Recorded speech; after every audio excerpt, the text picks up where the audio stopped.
Okay,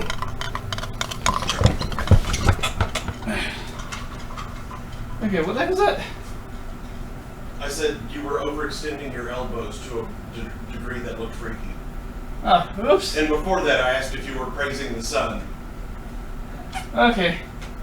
I was talking about catfish. Because you were... Catfish have venom? Yeah, I think I've heard that before. Didn't know that about them.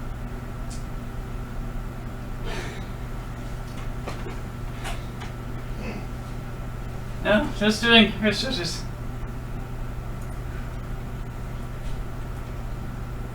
Where the crap?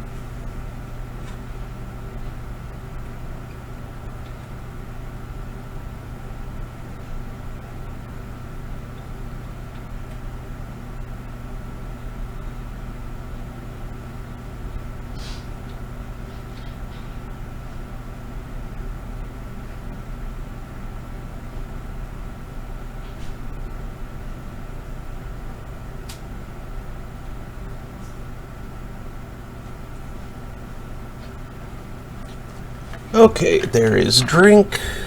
Now I need tablet. And APR has already seen me.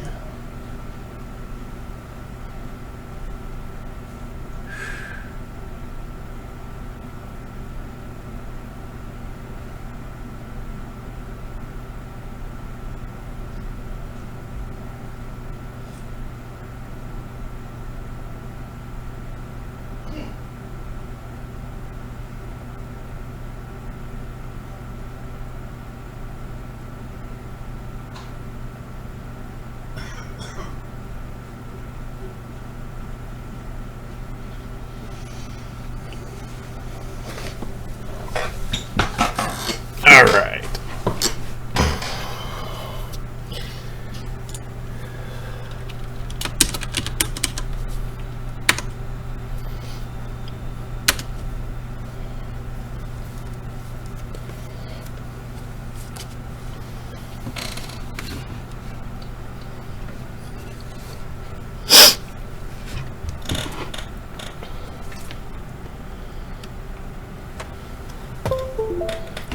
Bum-ba-da-dum.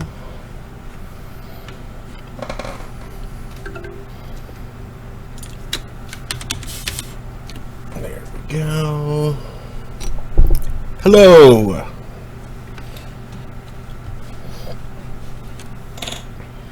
So, greetings, Internet. It is 3:14 p.m. on Monday, October 5th, 2020. I'm Mark Amsry, DJ Amstrack, and I'm holding court. That's Daniel. He's doing his mandatory arm stretches.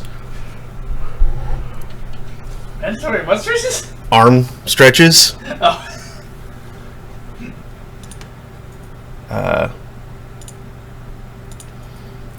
He has to spend every waking moment stretching his arms and his legs, or he will turn into a pretzel. What? Oh yeah, at that moment he wasn't. Because seriously, when I first noticed you doing that, you were totally being like Solaire. You were just like...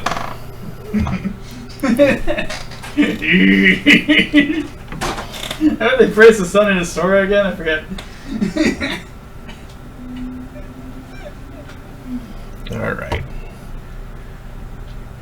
Today, I will be continuing Shadowrun Dragonfall. That's the name of it. Yeah. Shadowfall Dragon Fun. Shadowfall Dragon Fun? I kind of like the sound of that.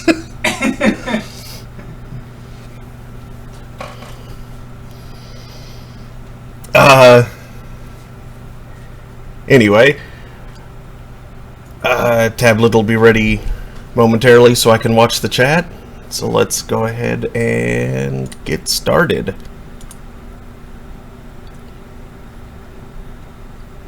Steam. Nope. Steam. Steam. There. There's the game.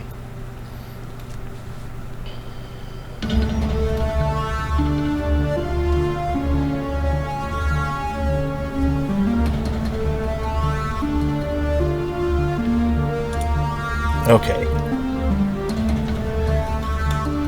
And that... Oh, wait, that's not the right channel.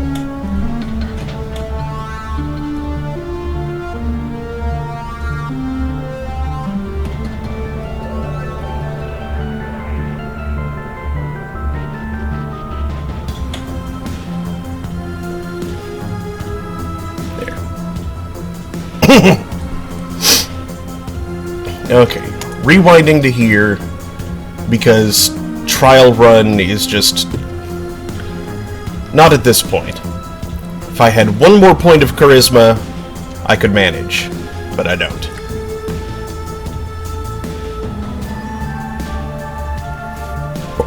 Excuse me.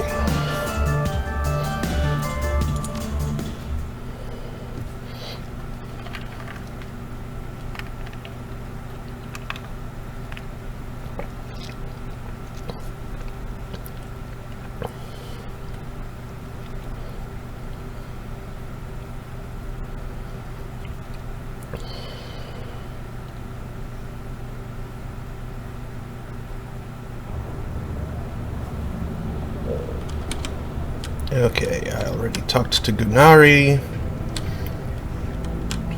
This is just before I went and talked to that one guy who sent me on the suicide mission. Sent me off with some kind of suicide squad.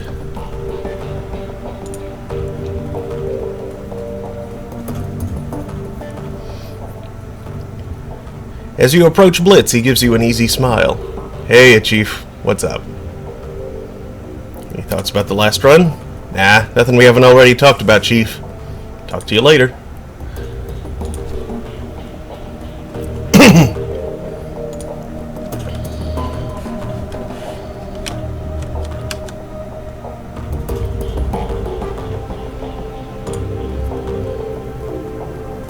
Alright, well then, Paul.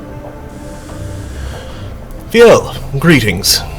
Amsel peers through you through a battered old pair of wire-rimmed glasses. There is something gentle about the man. With his silver hair and his tweed jacket, he looks more like an aging art history professor than he does like a criminal go-between. Is there something that I can do for you? Hey. Battered old pair of wire-rimmed glasses. Check. Got that going for this character, at least. Or rather, I have. Yeah, that idea kind of fell apart. Anyway, sent a man named Quarren to talk to you. He runs things in a neighboring Keats. They're on hard times, and I promised them some rations. Ah, Quarren, of the Rabengeister. Yes, in fact, I received a message from this man just a short while ago. If this is your wish, I will work with Samuel to coordinate a shipment of surplus rations to Gesundbrunnen. I did hear about Gunnari's missing shipment, by the way. If we are to aid Quarren, then I trust that our misunderstandings with the Rabengeister have been resolved? Yeah.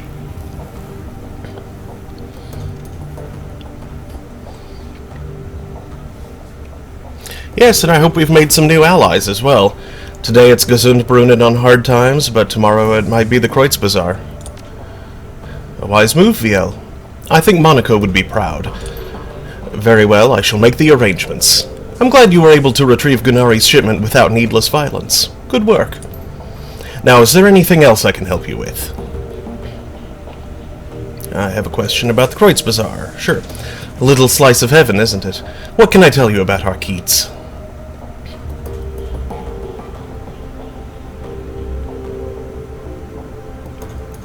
I'd like to get your take on some of the other people in the Kreuzbazaar.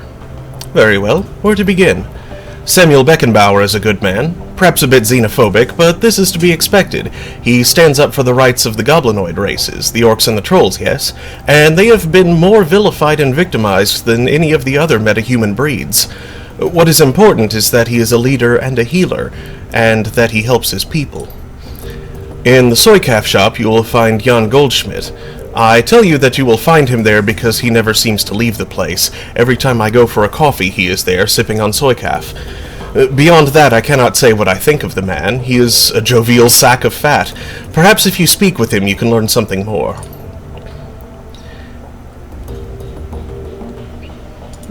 Nothing else, I guess.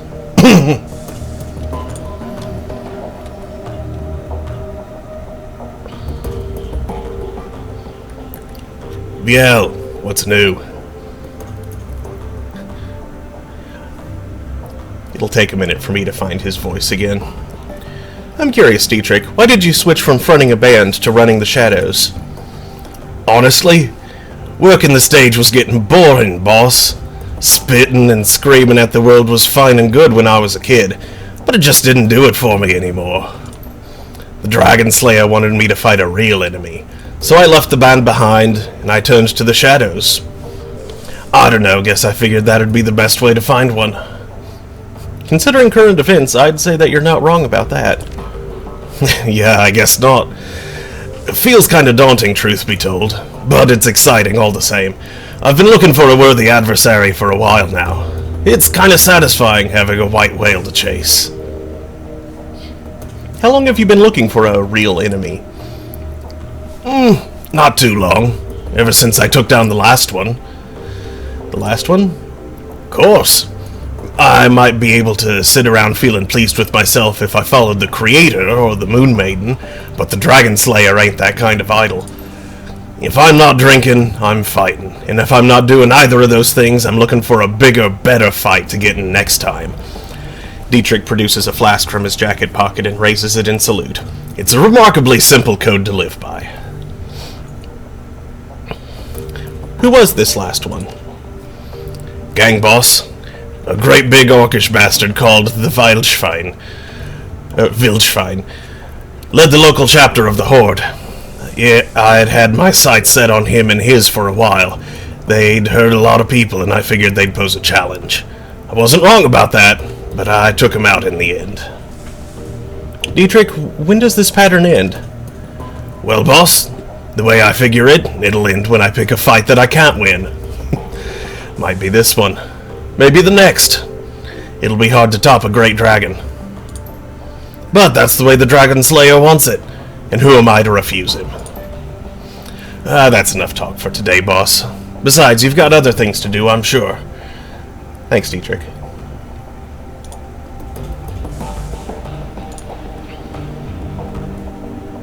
No, talk to Iger, not walk past her. Okay.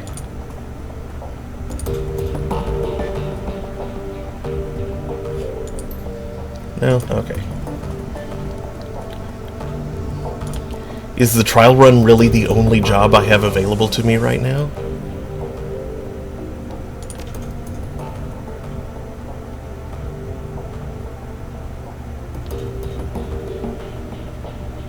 Oh, that sounds like a pain. If the trial run is the job that I'm thinking it is. It's the one that I spent all of my last session on and failed. You're gonna either want to hire a different team makeup, or maybe even respec a little. Hiring a different team makeup is not possible. I go in solo and meet the team that they put together for me. So you're stuck with... Now that said, I went and spoiled myself a bit on the storyline. Dysfunctional set of dorks. And I don't mind telling the guy to go to just screw off. But there is that piece of armor that I can pick up there is very, very worth it. And so I kind of want to go in and just get the armor, waltz out. Say, whoops, I failed. The problem is just in waltzing out.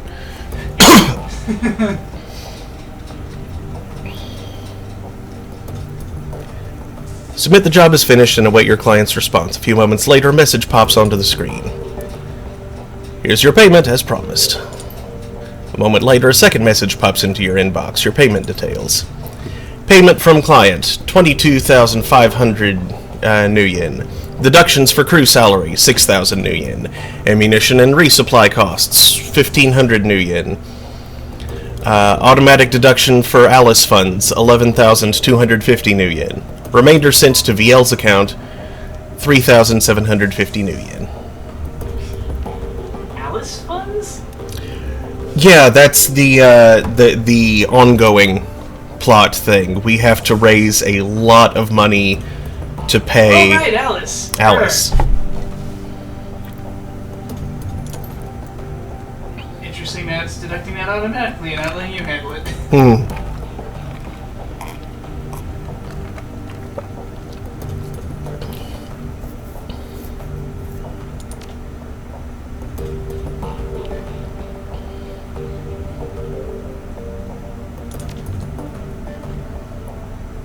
Amsel's face winks onto the screen. VL, here you will find the complete transcript of my conversation with Herr Schmidt, a potential client. As you will see, the details of the job are a bit more vague than I would like, but the payout is quite substantial. After reading the transcript, you may choose whether or not to accept the job. If you respond in the affirmative, our client will be notified, and I will make all necessary preparations for the run. One other thing. Herr Schmidt provided me with a device to assist you on the run. He calls it a little black box. Apparently, it can be used to compromise the power and security systems of the run site. If you opt to take the job, be sure to take it with you. Amsel's image flickers, then winks away. A moment later, a glowing blue text field begins to scroll up from the bottom of the screen.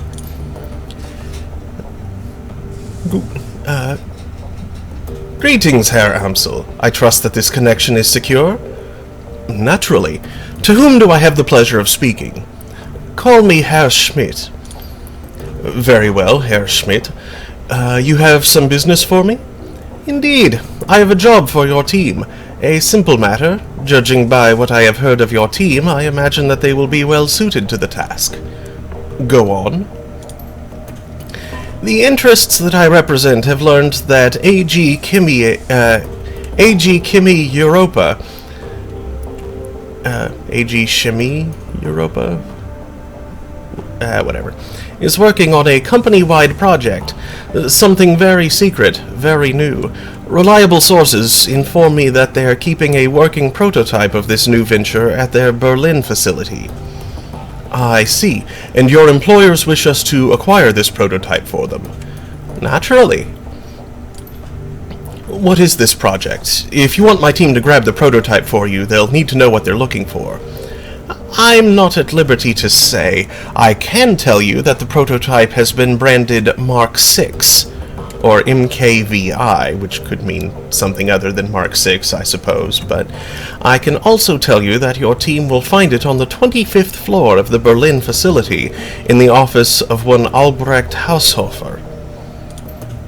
Further, I can assist your team in disabling the building's security and gaining access to the 24th floor. From there, however, they will be on their own. Such vagueness can be dangerous, Herr Schmidt. I will not commit my team to a run without a better understanding of what the job entails. Facing such dangers is the purpose of a Shadowrunner, Herr Amsel. Your team will be rewarded handsomely for their services. My employers have set aside 20,000 new yen for the job. Consider it hazard pay if you wish. Make it 25,000 new yen, or look somewhere else. 22,500 new yen. Final offer. Very well, I will pass your offer on to my team. Are there any further details that you can provide? Haushofer's office will be locked behind a vault door. The lock is old-fashioned, of the mechanical variety. I will provide your team with a copy of the key. I will also provide you with a little black box, a solid-state device that your team can use to override a variety of building systems. Your team will enter through the facility's underground garage. When your team has acquired the Mark VI, have them exit through the same garage. I will have a van there waiting to extract them. Thank you, Herr Schmidt. I will pass your offer on to my team. Good day, Herr Amsel. The text field disappears. A single line of text pops onto the center of the screen, taking its place. Accept job. Yes, no. Accept. Run accepted. Client notification sent. You take the little black box from the desk and pocket it before returning your attention to the screen.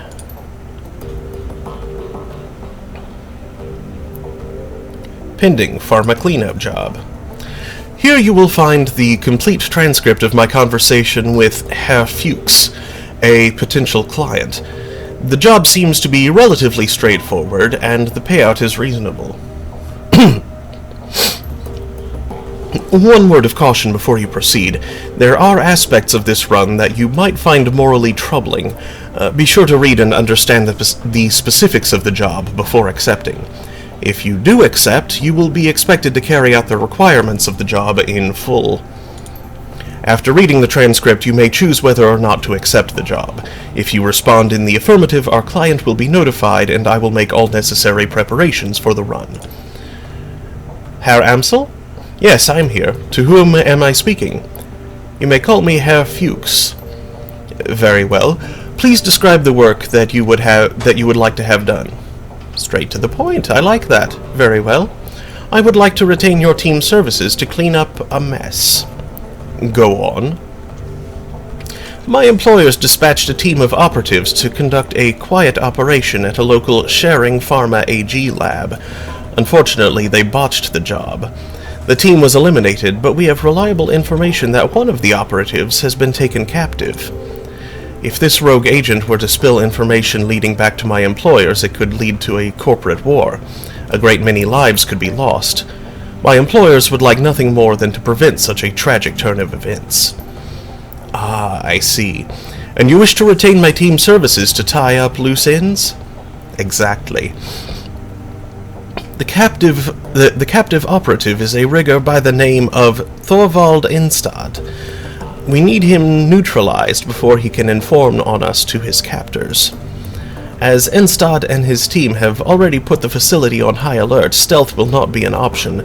Your team will need to shoot its way in, eliminate Instad, and exit the facility. A straightforward enough task, and well within my team's capabilities. What are you offering in terms of pay? 15,000 new yen. This offer is non-negotiable.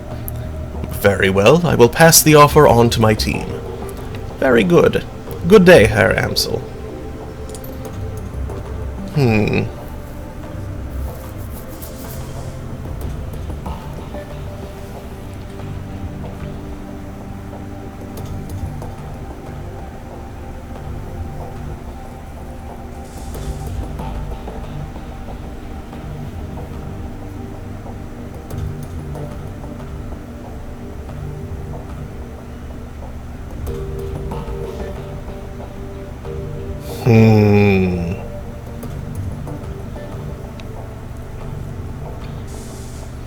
That is a good chunk of cash.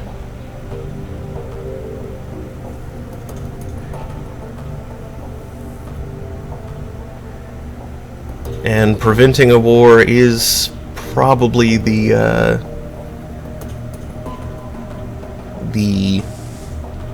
what's the word that I'm looking for?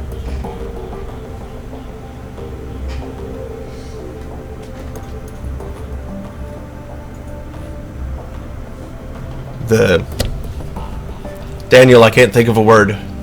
Yeah. The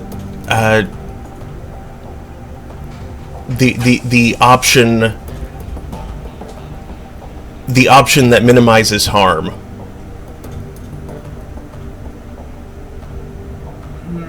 Or alternately, the option that does the most good.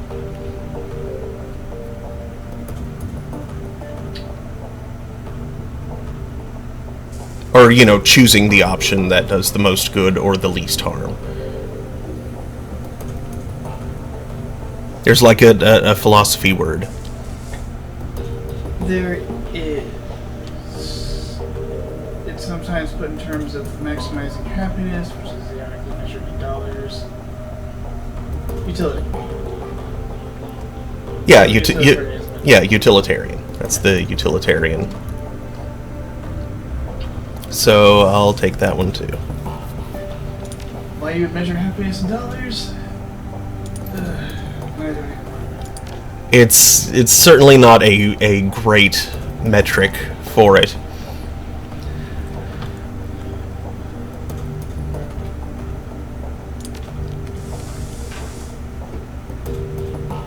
Do I have any pay data to sell?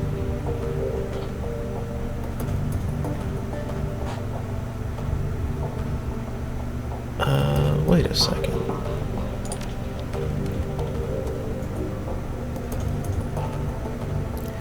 I do, but I don't remember if that was one that I wanted to sell or one that I wanted to send to the mysterious phone people.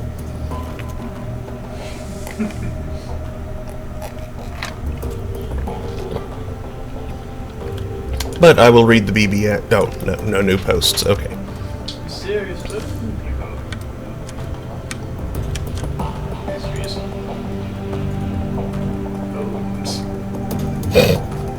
people. Phone mysteries. Mystery people. Mystery phones. Kind of.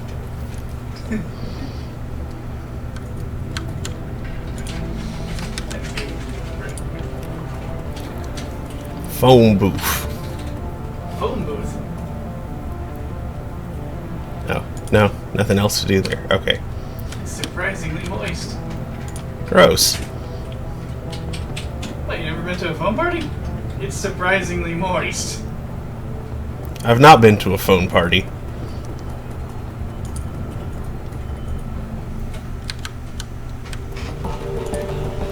Imagine, if you will, soap bubbles. Beyond reason. Soap bubbles made of soap and of water. You'd be surprised how swiftly things get wet. Oh, you said foam. Why did you think I said phone party? And why would that be moist? Because What's wrong with your phone? Because I had been saying phone. What is wrong with your phone? I That's why it doesn't have a charge, I suppose. This is why it will hold a charge. All the moisture. When you said what I thought you said was a phone party was moist, I assumed you meant like one of those things where, like that college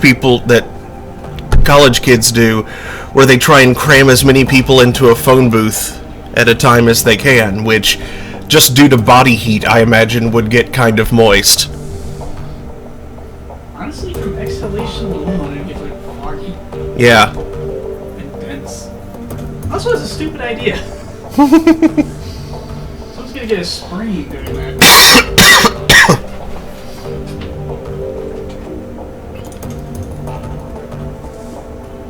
I wonder what the number's up to. 8? The number of what is up to? The max people they've done. And me shoving into booth. Oh, I'm pretty sure I've seen photos of more than 8. Sounds unpleasant.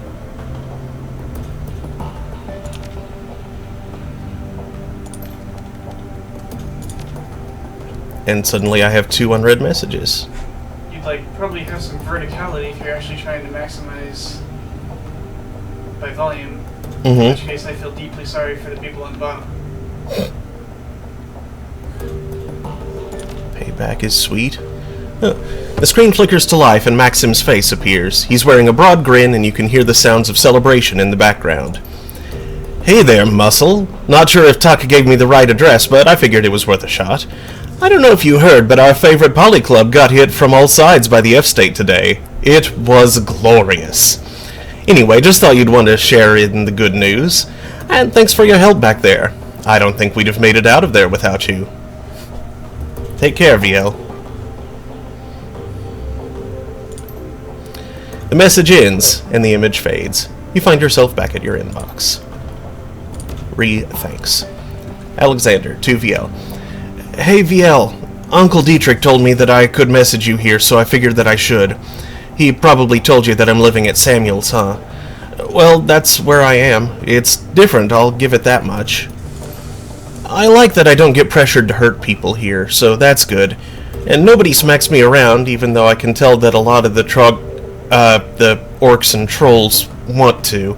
I do get yelled at a lot and called a lot of names, but I guess that making me feel bad about that kind of thing is all part of the plan. Life kinda sucks right now, but at least nobody is going to make me kill anyone. Uncle D says that it's going to get better, and maybe it will. I don't know. Anyway, what I mostly wanted to say was thanks for not killing me back at the Humanist compound. I had a gun on you, so you totally could have, but you didn't.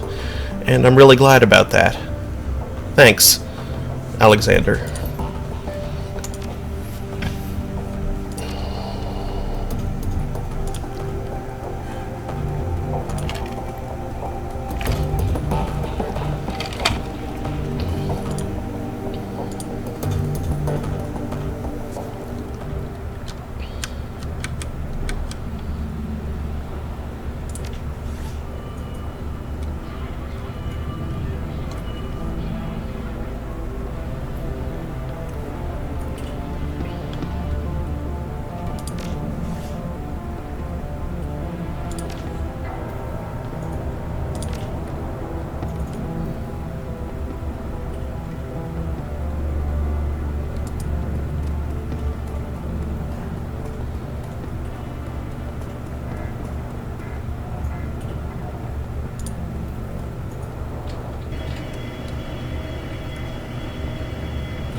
Where would you like to travel?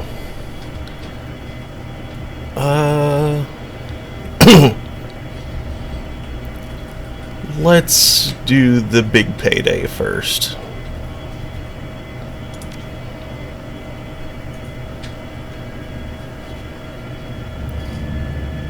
Definitely bringing the Decker. And Glory and Iger. The usual team.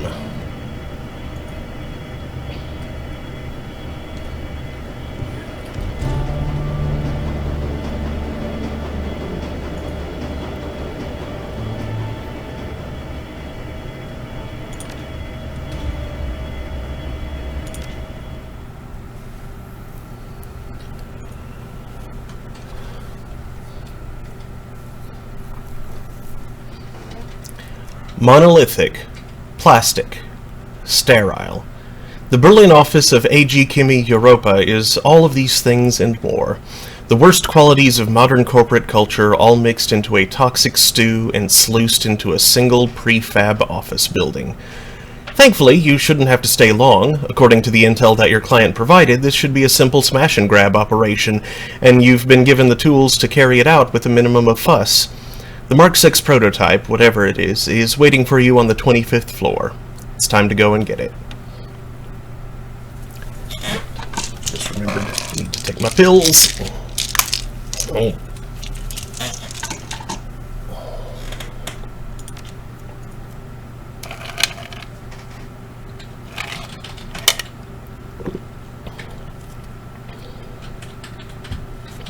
Okay. It would appear the black box is not an item, but a mission item. So that's good.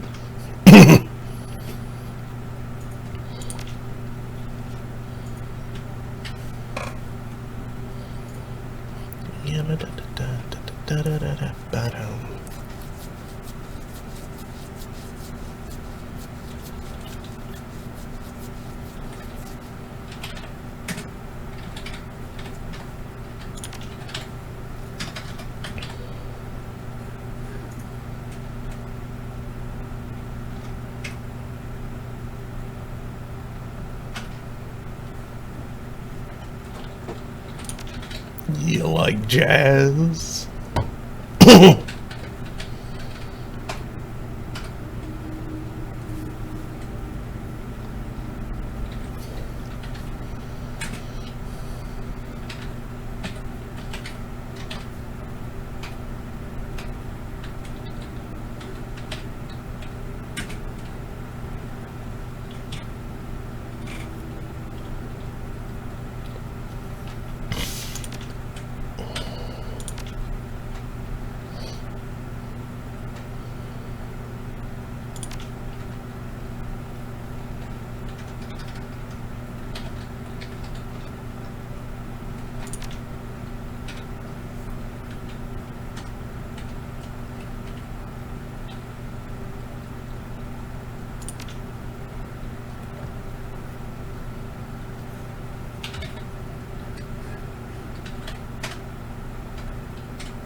Alright.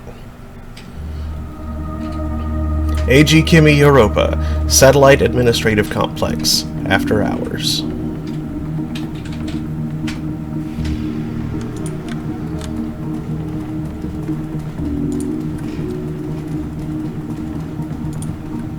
Okay, check around all the corners.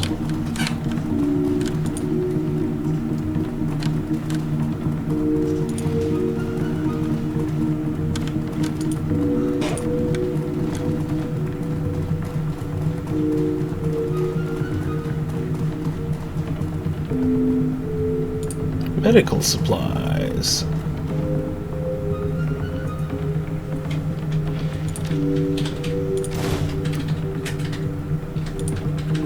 These crates have been sealed. The only visible markings are Project Atlas.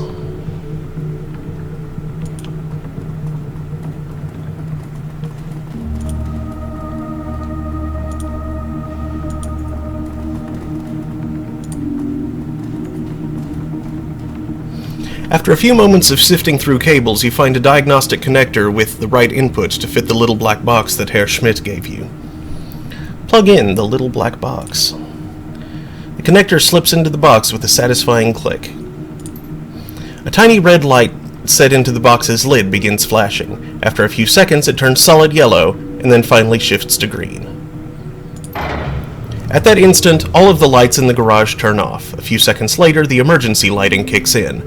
If what Schmidt told you was true, you've just killed the main power for most of the building. In theory, the box has also circumvented the security cameras on the building's upper floors. You should be able to intercept the camera feeds by tapping into an elevator console on the 24th floor. Handy little thing. Alright team, let's go.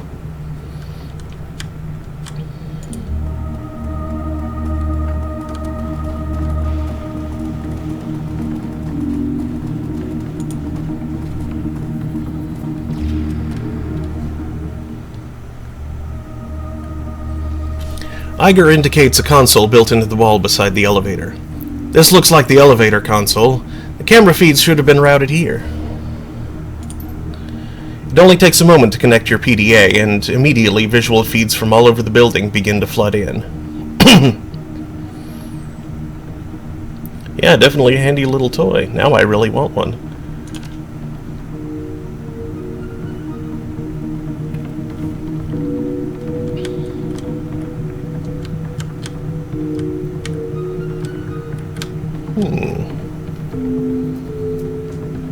So there's lots of people over here.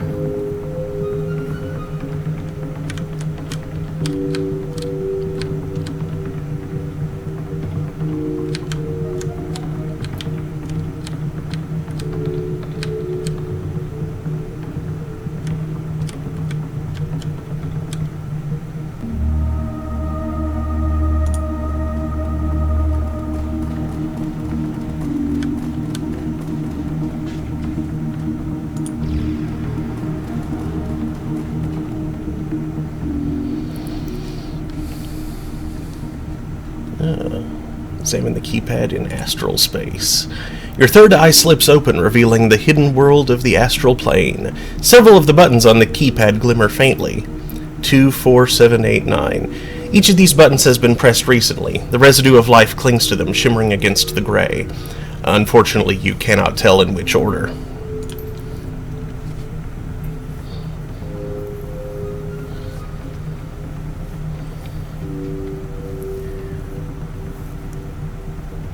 Well, that certainly reduces the complexity of it, but... wait, what were the numbers again? 2, 4, 7, 8, 9.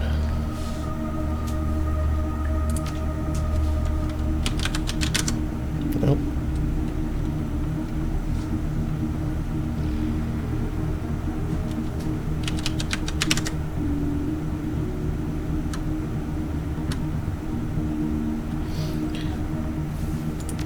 I can't do that mentally. I'll see if I can find another thing that might imply what the passcode is.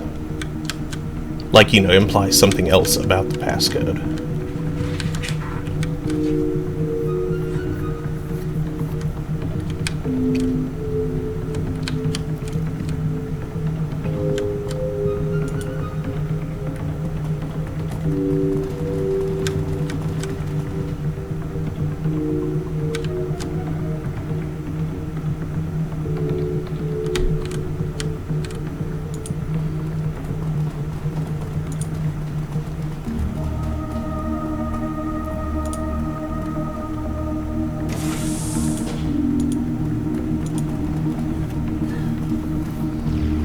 Welcome to AGC Data Library, Archive and Employee Record System. Enter search terms to begin. While I'm thinking about it. Those are the numbers.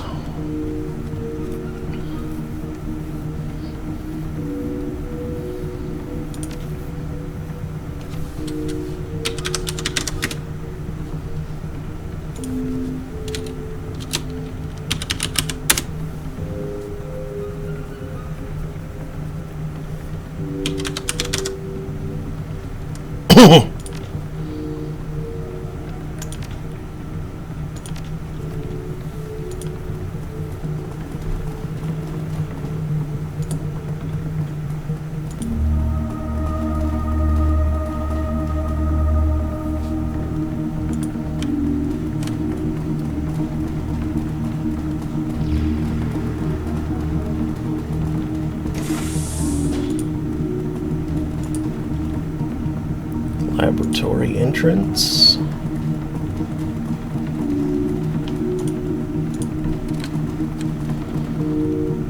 Laboratory observation.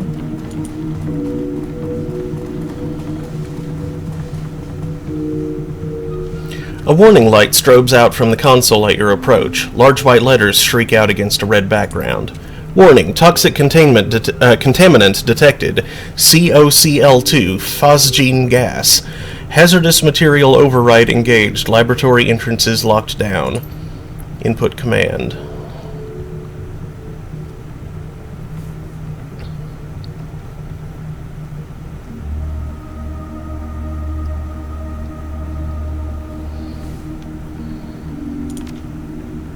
Warning, this action... Ooh. This action will result in the venting of contaminants to exterior atmosphere.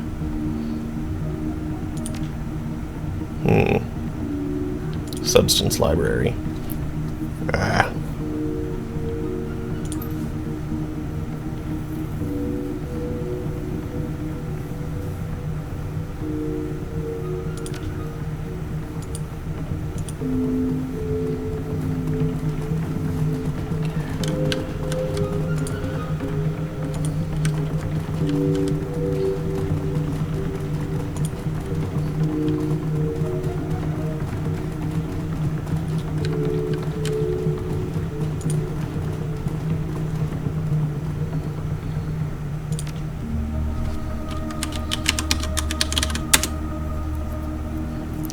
Commonly known as phosgene gas, a highly toxic, colorless gas that gained infamy for its use as a chemical weapon during the First World War. It is also valued as an industrial reagent and as a building block from which pharmaceuticals and other organic compounds can be synthesized.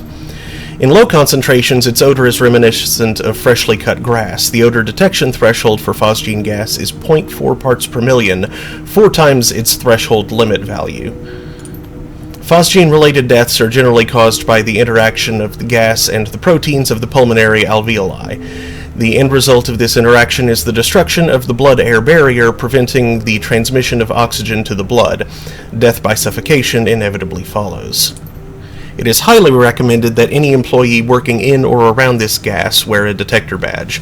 A suitable supply of NaHCO3, sodium bicarbonate for liquid phosgene, and ammonia for gaseous phosgene must be kept on hand to neutralize spills and leakages.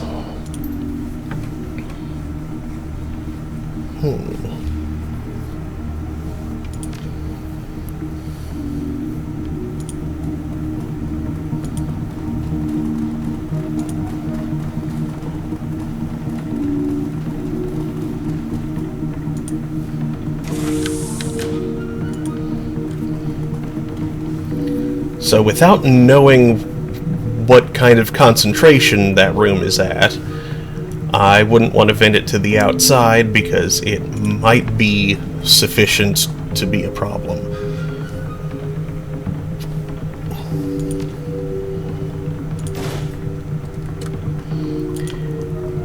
If, however, it's only enough to be barely lethal in that room, venting it to the outside would leave, like,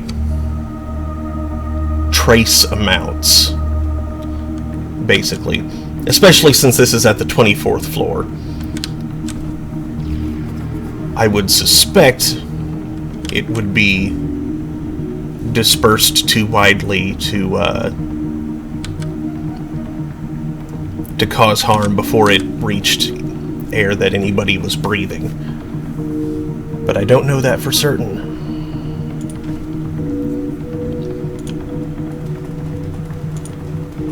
Look at sign. Werner Hardiger, Junior Executive. Bar. On the bar are a number of bottles of alcohol. Most of them look expensive. Examine the bottles. Upon closer examination, you can see that the bottles on top of the bar aren't terribly exciting. Good booze, certainly, but nothing to write home about. Tucked away under the bar, however, you find an unopened bottle of Islay Scotch.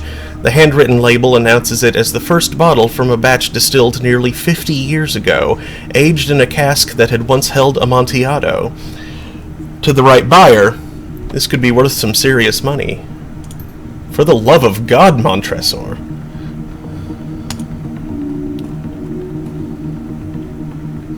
At first glance, this terminal appears unremarkable. It's password locked, and a cheerful screensaver marches across its display. Inspect. Upon closer inspection, you notice something. Interspersed among the colorful bouncing sprites of the screensaver, there is a symbol that you recognize. The dead drop marker of the Schockwellenreiter. Ah. As you study the display, a green light winks on above the terminal's display.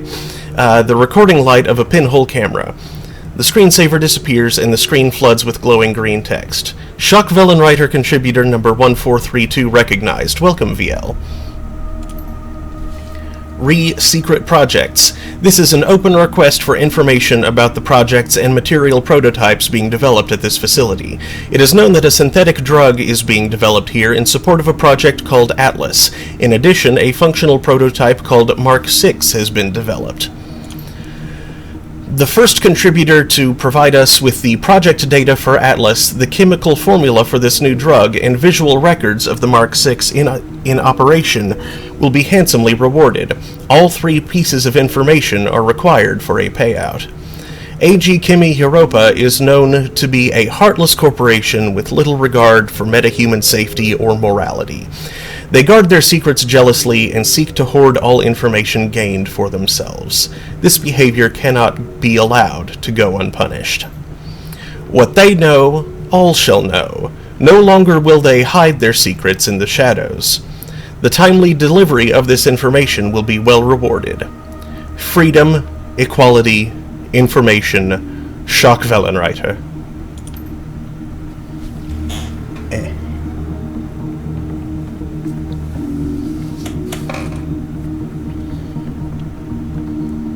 Very interesting.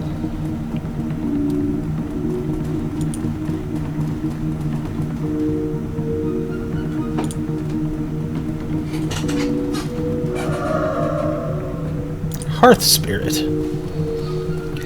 You reach out into the astral plane, beckoning to any spirits that might be listening. Eventually, you receive a response. A feeling of comfort washes over you as a spirit of the hearth makes itself manifest. I am the spirit of this domain. You have summoned me, and so I am yours. How may I serve? How do I get up to the next floor? I know little of the next floor. It is warded against my kind. However, there is a box that climbs a tunnel like the one that you came in. Few use this box. It is on the far side of the building. But this is my domain, and I see it as well as I do the rest. How may I serve? Who have you seen using the elevator? Until recently, only one, a human man. There is a pause as the spirit collects its thoughts. Now the man, but also a woman, never at the same time as the man. Last night there was a change. A group rode the elevator, towing something foul. It bled a cloud of corruption into the astral plane. I fled from it. I had no choice. I can still feel the wrongness of it oozing down from above, polluting the magic of this place. Thank you, Spirit. I have another question. How may I serve? Tell me about the man. His aura is dark and cold. Others move from his path, and flashes of fear spread through the auras of all those around him. He believes himself to be of great import. Each day upon his arrival, he travels above. He remains in that place until the sun falls.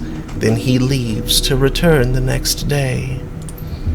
How may I serve? Tell me about the woman. Her aura shines bright with energy, but I see flecks of the man's darkness beginning to take hold within her.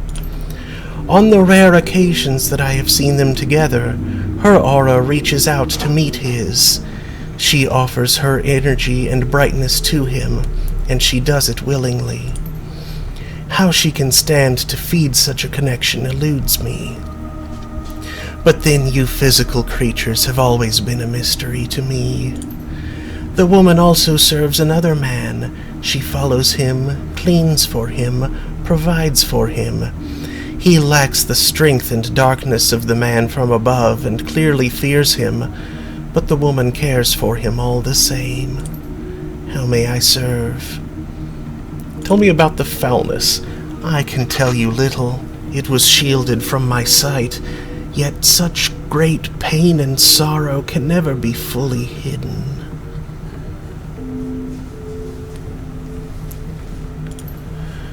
From the cracks in its armor poured a foul cloud of wrongness and death.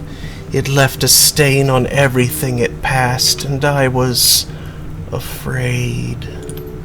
Most terribly of all, I sensed a presence buried deep, a twisted nexus of pain and loathing, suspended in the cloud of filth, and in the center of that cloud, awareness.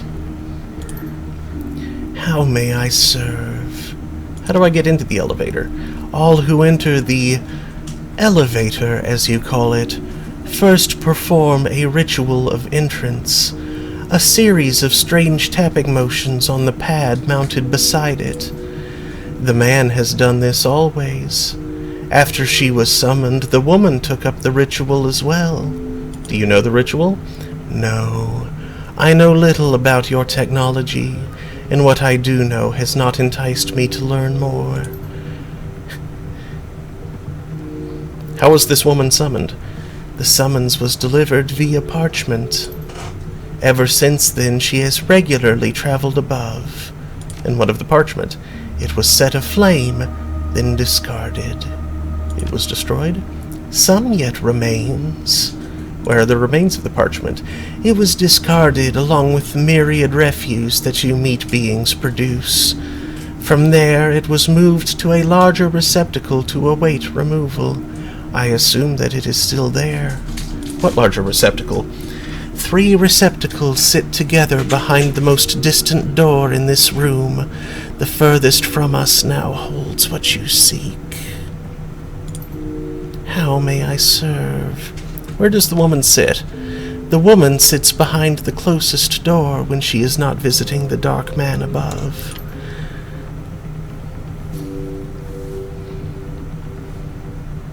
What is on the floor above?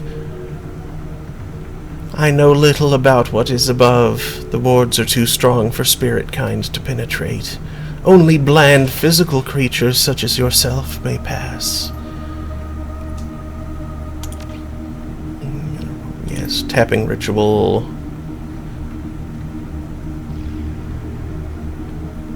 Enough. Return to your plane, spirit.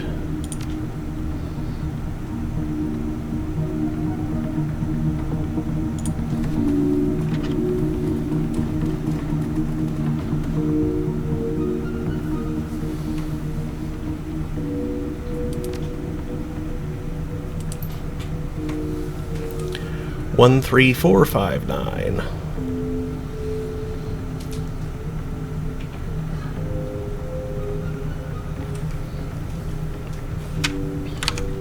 I will record that as well.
Okay, so...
Quick save.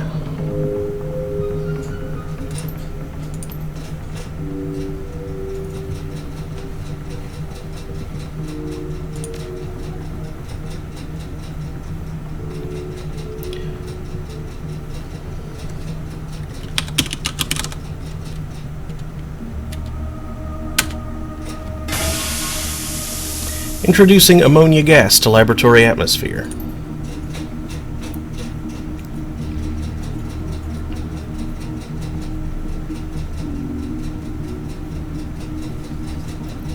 Now, that should neutralize it. Now let's purge it to be safe.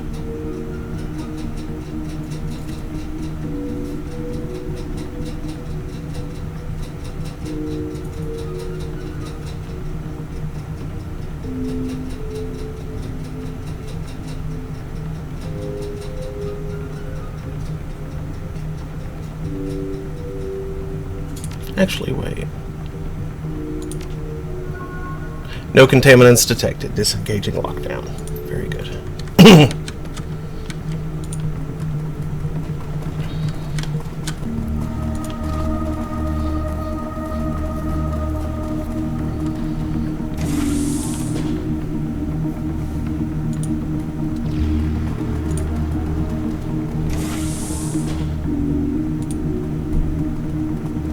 Scientist lays dead beside a small pile of smashed glass, and a number of beakers have been knocked over on the nearby table.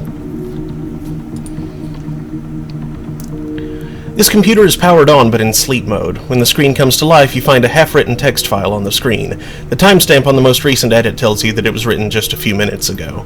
I didn't sleep last night. Doesn't look like I'm going to sleep tonight either.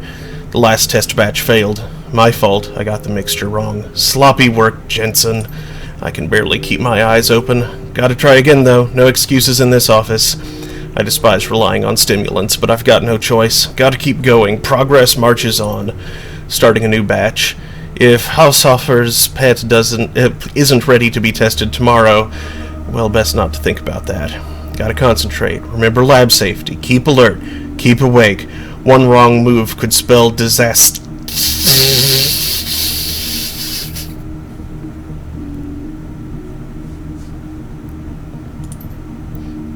Glancing at the menu, it looks like there are log entries reaching back for 2 weeks. All of the entries are attributed to the same author, and none of them appear to be password protected. I will read them, but first I need more to drink. I will return. Sounds like you made a wrong move.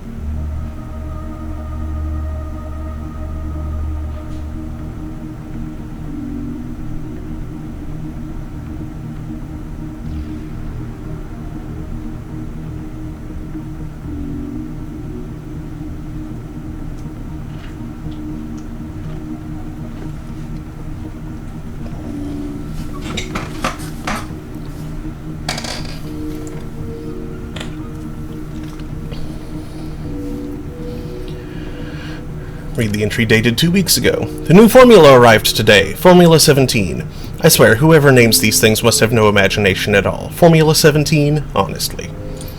Still, I can't wait to start working with it. From what I've read, early clinical trials were promising in the extreme. Amazingly potent, this stuff, and increased potency means less frequent injections at a lower dosage. There's nothing not to like. Despite my enthusiasm, there is still much to be done. Speeding up absorption rates is first on the list, and I have some concerns regarding the subject's immune reactions. Perhaps the formula could be tailored on a patient-by-patient basis. Dated last week. Tailoring doses to individual patients has worked wonders. The key was taking a gene therapy-based approach. They've been using it in medicine for ages, so why not apply the same logic here? So, in a nutshell, I've used the subject's own DNA to delude their immune systems into believing that Formula 17 belongs in their bodies. Simple and effective. This approach has helped to increase the formula's absorption rate, as well as significantly reducing incidences of rejection. Unfortunately, it also rules out an easily mass-produced product, but I am convinced that the results will justify the additional costs. Yesterday's entry. A week! He waits an entire week before telling me that tailoring the mixture is an unacceptable solution. And then he tells me that the trials are to begin tomorrow. I have no time, and Giesbrecht's applying so much pressure that I can barely think. Bastard! Haushofer's probably threatening him. All of them can rot. Maybe now that Haushofer's playing Heat the Sheets with Giesbrecht's secretary, he'll learn to lighten up. We can only hope. Anyway, I have some new ideas to move forward with the formula. Admittedly, they're far-fetched, possibly even dangerous, but if I don't start producing some results, I get the feeling that it won't be my problem for much longer. Wish me luck, Journal. It's science time.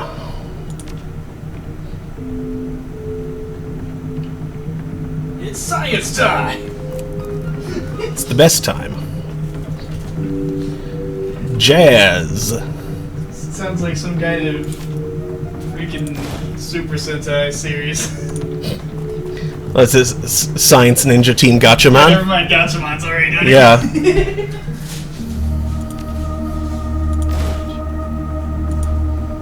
Note.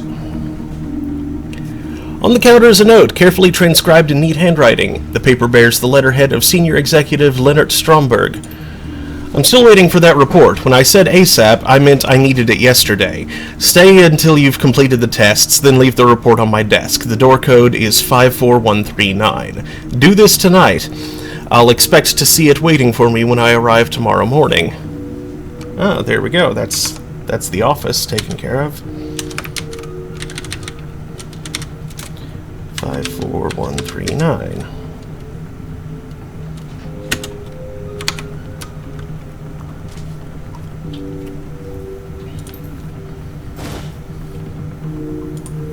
The Gatchaman thing again, but it's not about the silly bird costumes. I mean, every Sentai team needs a theme. Usually animal-based. They already had a theme. Science! I mean, like an aesthetic theme. Ninja science! There is no necessation. Yes, there was. Necessary.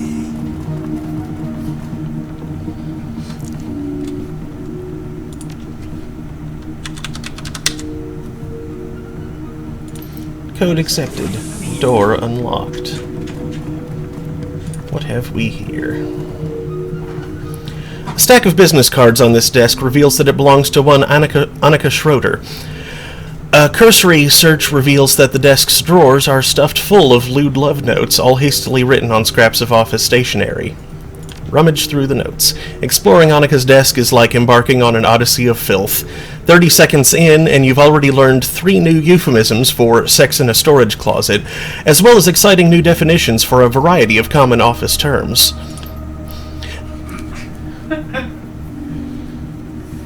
Thankfully, your search also turns up something of more immediate value, a scrap of paper with a name and a 5-digit code scribbled on it. Haushofer 84792.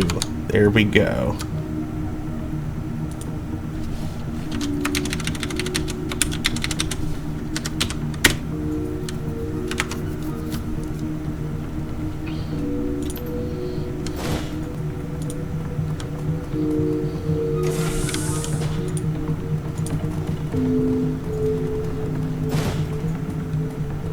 On the desk is a file folder labeled Project Atlas. The folder is empty except for a single note, moved to Digital Archive and locked under Executive Authorization. Well then.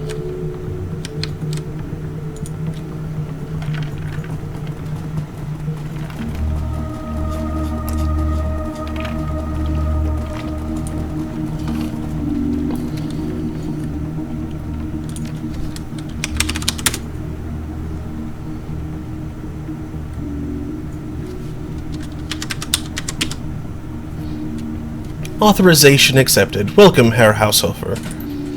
Volumes of information begin to flit across the screen. A good half of what you're seeing has been redacted, and the rest is written in impossibly dense corp speak.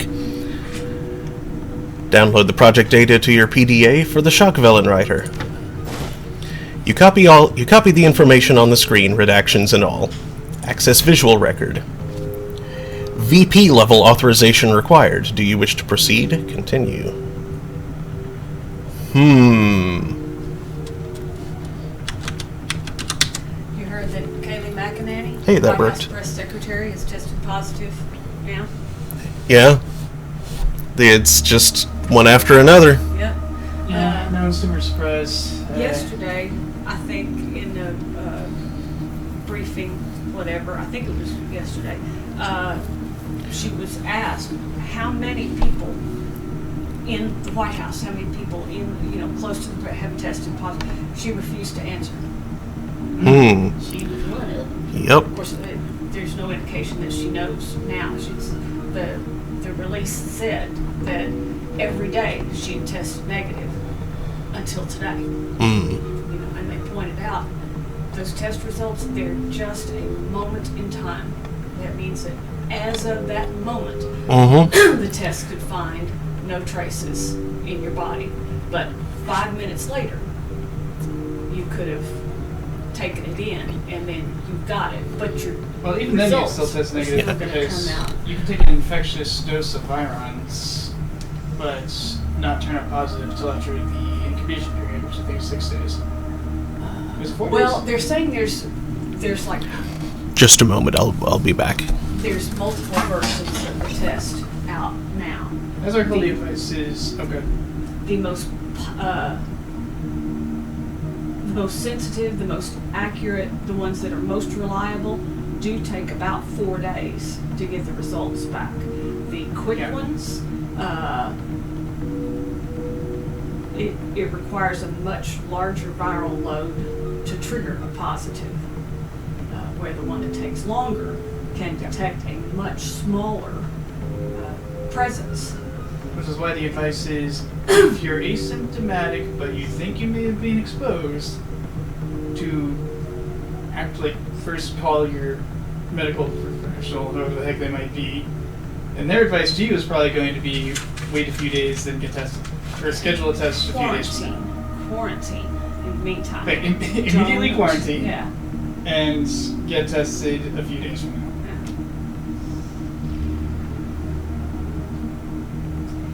If it's like negative 4 or 5 days hence, then you dodged it. Yeah. But Trump is taking the tack now that If it's positive, go the heck back into quarantine. Don't come out for 2 weeks. If you Trump get sick, is call your claiming doctor. that it's a good thing that he got infected. That's what real leaders do, is to go out and confront the enemy. That a bad leader, and that he was told that he should just stay at home, don't go out, don't take a chance, don't get out there among it. But my people are out there, and I must go out and speak to them where they are and Give show leaders them lead that by we example. must not. Yeah. But he thinks that's a good example, because if you let the virus know that you're not afraid of it, well, it will just slink away and won't infect anybody else. That the virus is emboldened by people wearing masks and things like that. My mustache was tickling the hell out of my nose as I was speaking. Like just a handful of random hairs sticking up just enough so that as I moved my mouth, one or two of them would poke up into my nose or just like tickle the very tip. Yeah. And it was driving me crazy. That I'm convinced that is the primary reason why I spend so much time on the stream messing with my nose, doing like this, is because my mustache is tickling it. Sometimes the nose hair will do it too. Yeah, Maybe- which is why I trimmed those while I was at it. Maybe you need to lose the facial hair, Mr. Caveman. Mr. Or- Duck Dynasty. Or at least like Trim. trim it. I don't think your dad has been without a mustache since he was 21. Yeah, 20. So I never saw him mustacheless, I don't think. yeah. The last Once that he did Yeah. shave it, and he let it come back immediately because Yeah. he said he looked like a 12-year-old boy. the last few times that I've seen him, like in person, he hasn't shaved, but he has trimmed his facial hair very, very close. Yeah. Like it's basically just an even layer of stubble, practically. Yeah. That sounds more annoying than having shaved. He's just now catching up to the Don Johnson Miami Vice thing. Is he wearing the coat jacket with the sleeves up a little bit? Sport coat. I never saw Don that, so Johnson thing. Miami Vice thing. Well, and Mark, have you heard that Trump says it's a good thing that he got infected? It's a brave thing. A good leader goes out and confronts the enemy. The enemy which does not think, does not feel, Yeah. does not fear. And It's says, technically not even there were alive. people trying to convince me that I should just stay in the White House and not get out and not see anybody and not take any chances. But I told them, no, that's not the kind of man I am. I've I'm an got to idiot. get out there and yeah, and show the people there's nothing to be afraid of. We can get through this, and and so scads of people. I mean, he tweeted that this is nothing to be afraid of. You get it, you get over it, and you go on with your life. And so many people were saying, "Oh, sure," because whenever any of us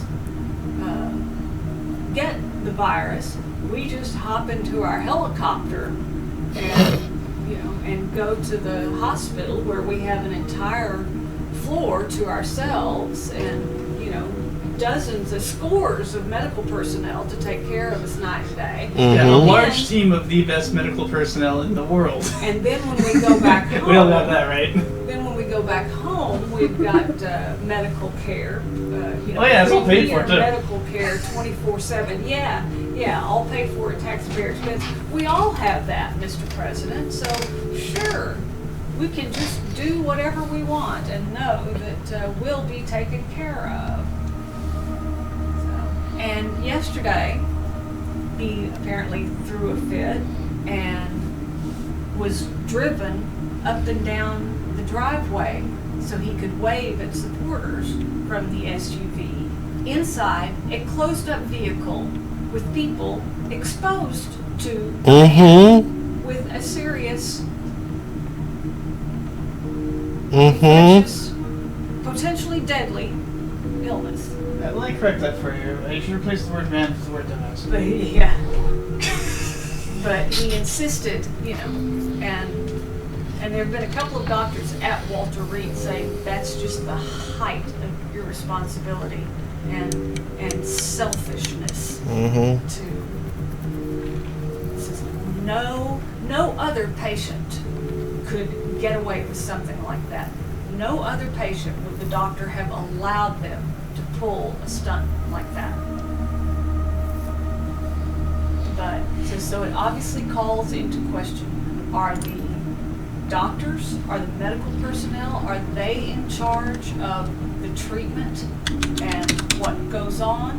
Or is Trump telling them, I want this drug, I don't want that drug, I want this treatment, I don't want that treatment, I will do this, I won't do that.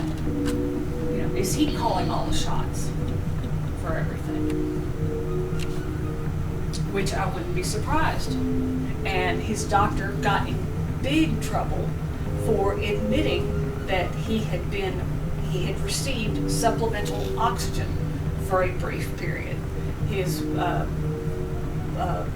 pulse ox the oxygen levels in his bloodstream had dropped to 94, and the doctor admitted that he got 2 liters of oxygen, at which point his blood oxygen levels had climbed back up above 95, and it says, and Trump didn't want the oxygen to begin with. He says, I'm not out of breath at all. Well, that has nothing to do with it. The oxygen levels, it doesn't have anything to do with whether you're breathing, whether you feel out of breath or anything. Well, he said, no, I don't need that. They said, Mr. President, you really don't. But he was mad because that got out, because it sounds weak. And that's what his niece, who wrote the book, is saying, that his dad was exactly the same way. Illness equals weakness. If you're And a lot of people are like that. get sick with something, and Fred's dad died of the Spanish flu. So, that right there tells you what Trump's dad thought of his own father. Weak for contracting the Spanish flu, and not only that, he was pussy enough to die of it. So, What a schlub. and that's the way Trump feels. So don't expect to get any sympathy from him, voters, if you had a family member die of it. As far as he's concerned, your family member was weak. Or they never would have caught it in the first place. But his 76-year-old throat is also weak. Yeah. Easily removed. Oh, a doctor in Kentucky who's one of the very earliest people to say, wear a mask, people. An emergency room and an infectious disease specialist, emergency room physician. And she has died now after a 4-month fight with it. So see, it can take a long time to kill you. Yes, that sucks. There was good news that it can take a long time to kill you, because I really do not care if Trump dies from it, but I do not want him to die before the election.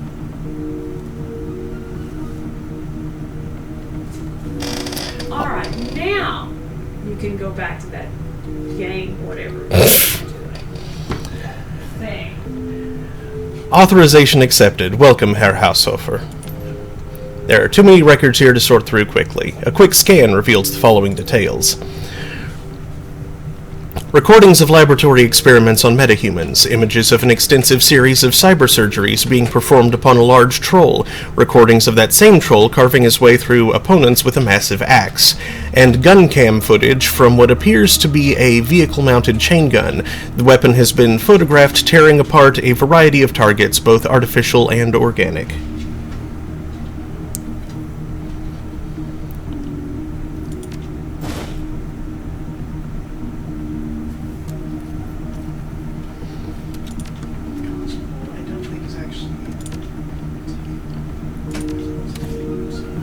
Okay.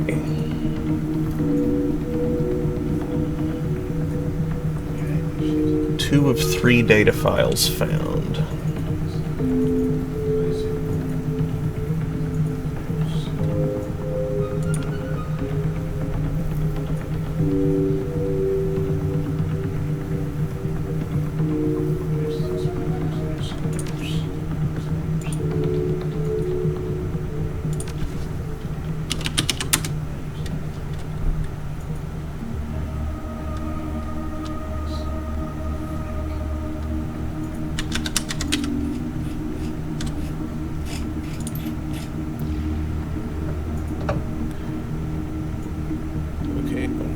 Project Atlas, yes.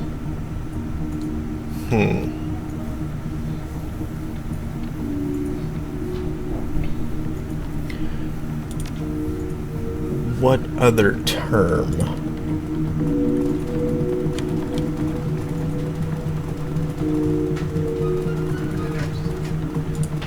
Might I find it under?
Perhaps I should poke around, see what other keywords I can find.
Okay, well, there's definitely some information to be had in security, as well as whatever's in that locker back there, so let's give this a try.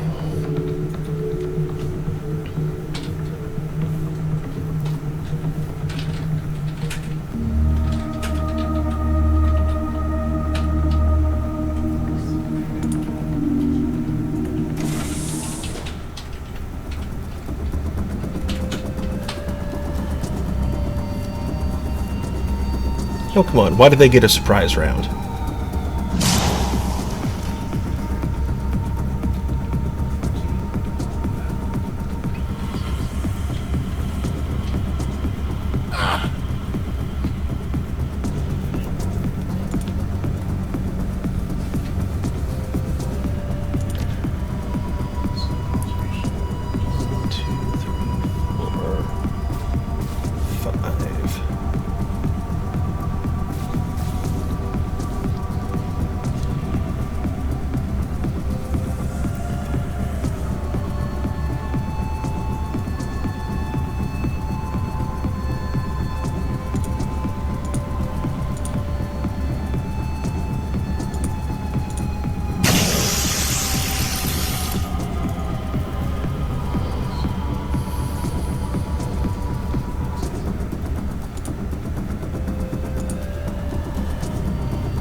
Line of sight blocked. Damn it.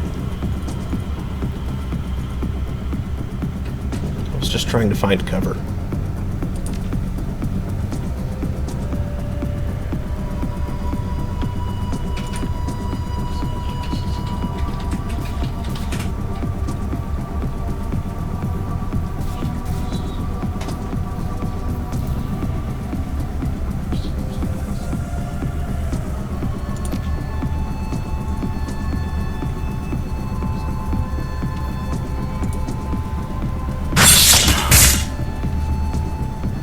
Was loud. What? Why is that so loud? I don't know.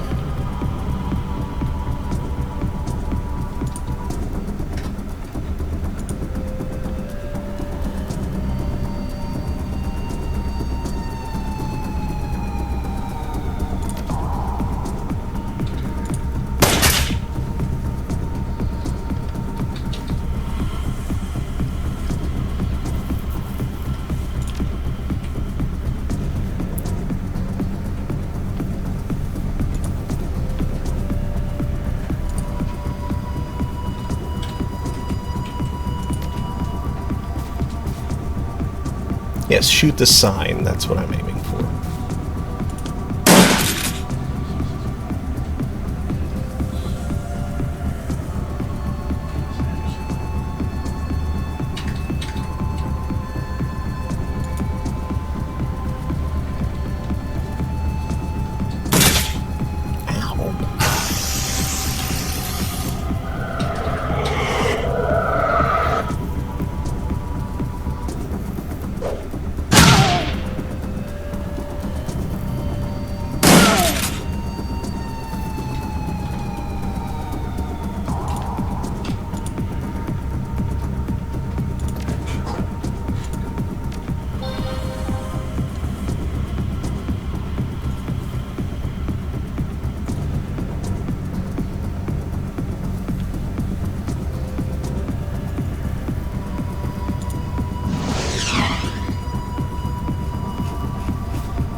Lying atop a clipboard is a security ID card. The name on the card is Leonard Stromberg.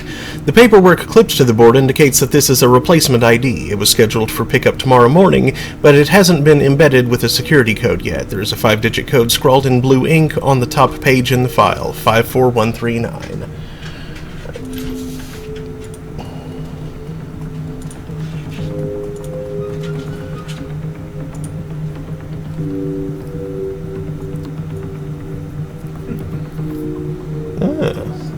Smart Link shotgun.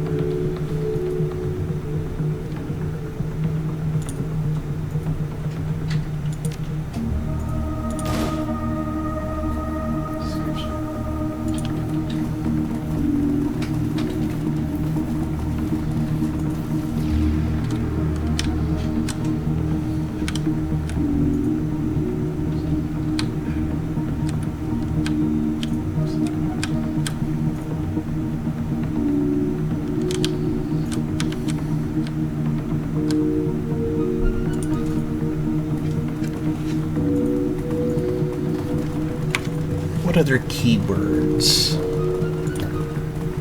have I found?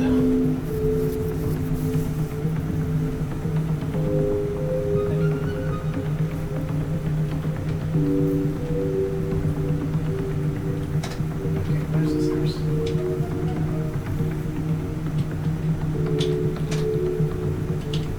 I should just try to use the stairs.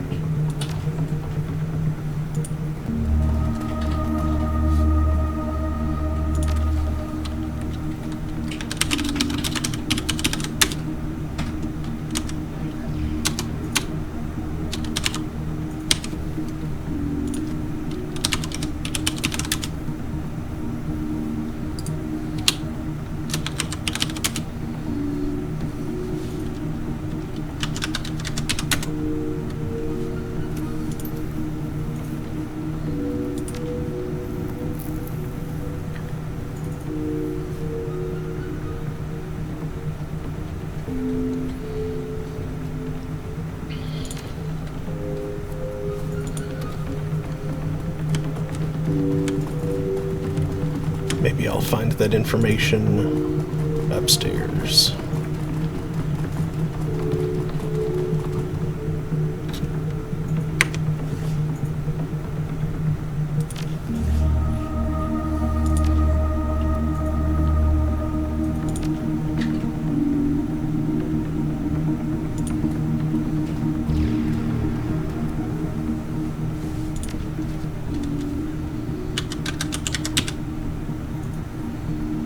Access granted, floor 25.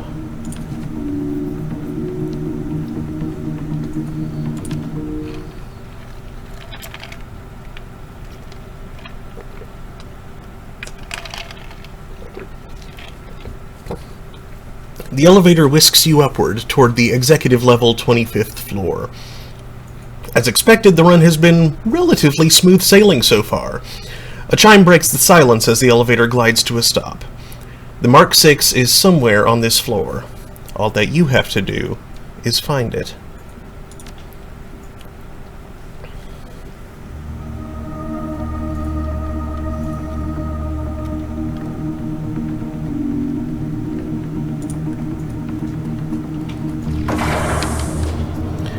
The emergency lights wink out, leaving you in darkness. A moment later, the building lights flip on, cranked all the way up to full illumination. The light is uncomfortably bright. A quick check of your comlink shows that your security feed has been terminated. Instead of a command view of the 24th floor, you find yourself staring at a blank screen. Well, that can't be good.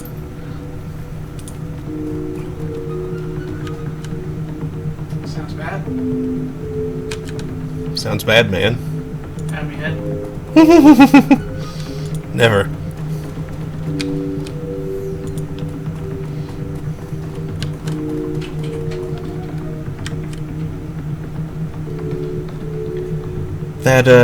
That pattern there looks a bittle lit. I can talk a little bit like the Garlean Imperial insignia.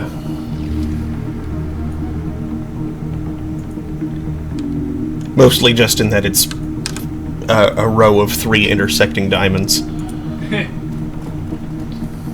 I suppose that's a pretty simple pattern. A bit.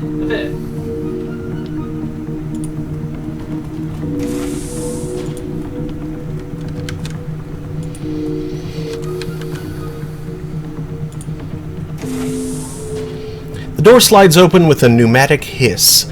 An enormous figure fills your vision. It stands motionless by a console in the corner of the room. Ugh. What's wrong with your face? Almost every inch of the thing is covered in dull steel and gleaming chrome. Its mechanical arms end in articulated hands that wouldn't look out of place on an industrial machine. Bulky, cumbersome things designed for crushing power rather than finesse. Clutched in one of those crushing hands, a chain gun glints with sinister purpose. That shouldn't be possible. Nothing can be implanted with that much chrome and live. It isn't moving. I think that it's, I don't know, on standby or something. The lights are on, but nobody's home. The figure stands completely still, but its eyeless head fidgets in agitation. Something about it reminds you of a snake tasting the air. Off to one side, the screen of a control console glows cheerfully in the gloom.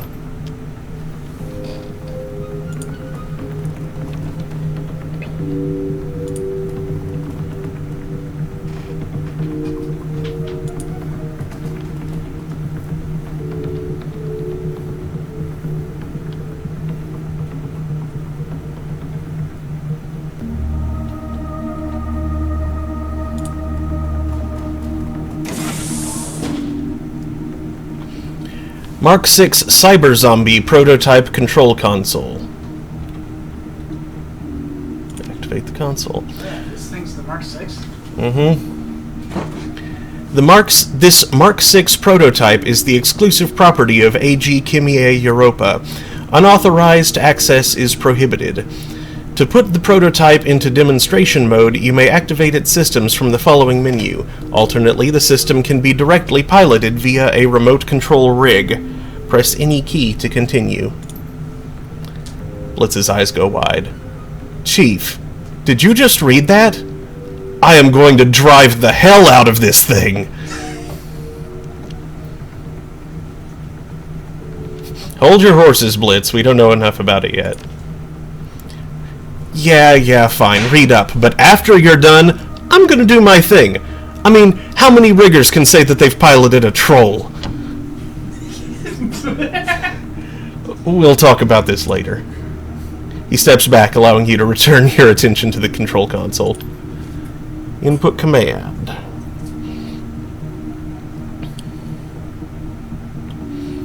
Read the cyber zombie's aura. Your third eye slides open. Instantly, the drab ugliness of the mundane world is washed away, obliterated by the glowing energies of the astral plane. Something is wrong here. Very wrong. The cyber zombie's aura is almost completely black. To your horror, the light of your own aura seems to be drawn toward it. You feel a twisting sensation in your gut, and it takes all your willpower to keep from blacking out. Retreat to the material world. Reflexively, your third eye clenches shut. The color and beauty of the astral plane disappear from view, taking the horror of the cyber zombie's aura with them. Taking a moment to catch your breath, you find yourself standing in front of the control console. The cyber zombie stands there, unmoving, just as it did before.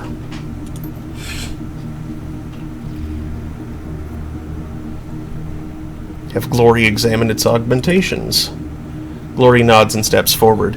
As she stands next to the cyber zombie, you can't help but notice how much chrome riddles her own body. The cyberware is high grade, quality stuff, but not mil-spec. The arms look industrial in design. Interesting choice, but there's nothing wrong with it. Huh. The control system looks interesting. Like a drone control interface, but it's wired into the base of the skull. From the positioning, I'd say that it's connected directly to the thing's brainstem. Glory takes a closer look at the cyber zombie's control module. A moment later, she takes a sudden half-step back. She turns to look at you, a disgusted look on her face. Viel, listen to me. We have to kill this thing. This thing is our payday, Glory. Explain yourself. This troll, it's still conscious. He's still conscious. They've outfitted him with an inhibitor chip. He's trapped in his own body, screaming to get out. This isn't just a prototype, VL. It's a person. We can't just cash him in for a paycheck. Can you do anything about it? Help him in some way? She takes another look at the control module, scowling. No promises, but I can try. Do it. Not here. Phone? Phone. Oh yeah, phoned earlier. Yeah, I don't trust that number.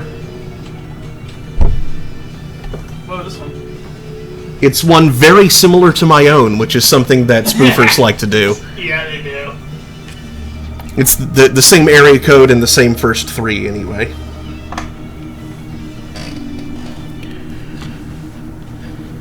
Not here. Let's get him down to the garage first. I want to have the van close by in case anything goes wrong. In the meantime, we're going to have to activate him. She falls back to her regular position in the group. Just remember, VL, that's a man you're giving orders to, not a machine. Access the README file.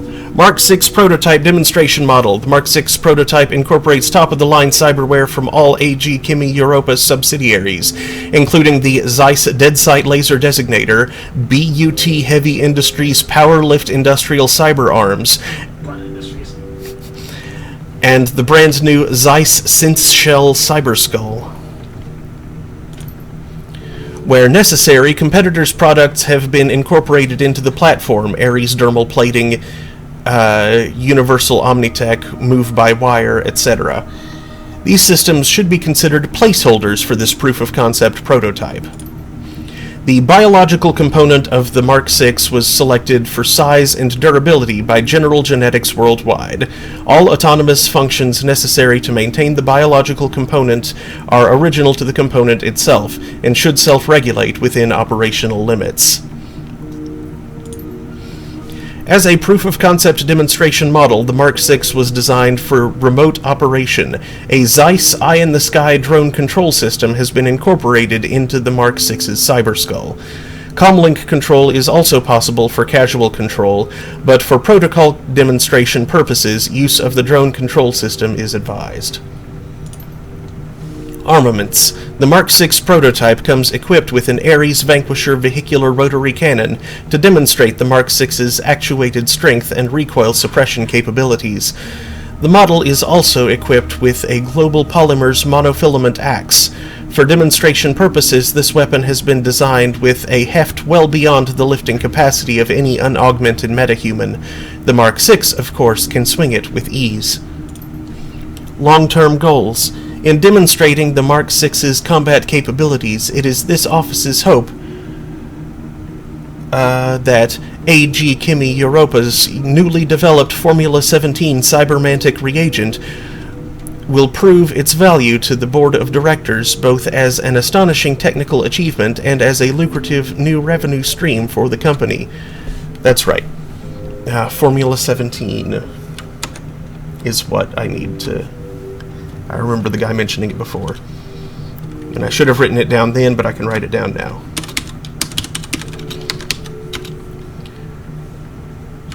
That was Cybermantic reagent.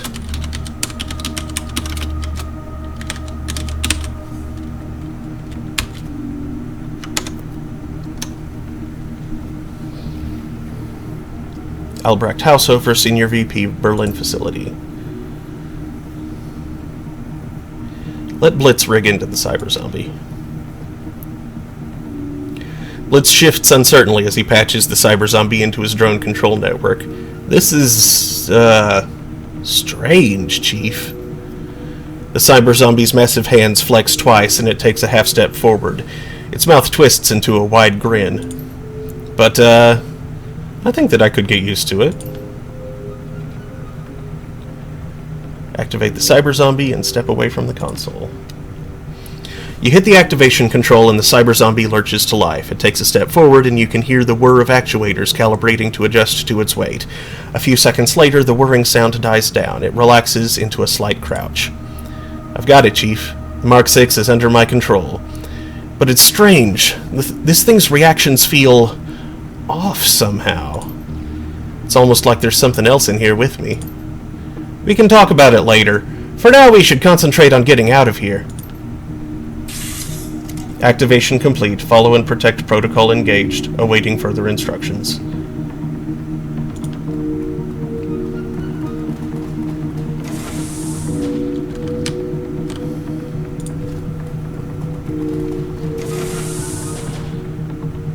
Oh boy.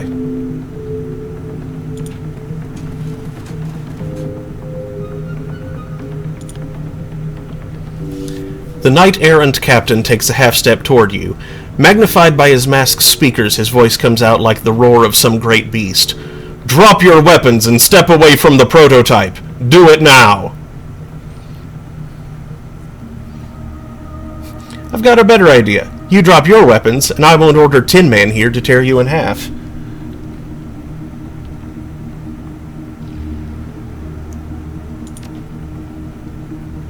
The knight-errant captain pauses a moment before responding.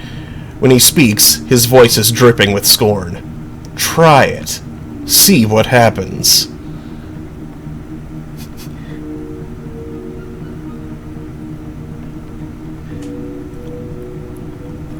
You know what? I was considering reloading the save from earlier anyway, so I could search Formula 17 on the thing in case I don't get the chance to do so on my way out. So, don't mind if I do!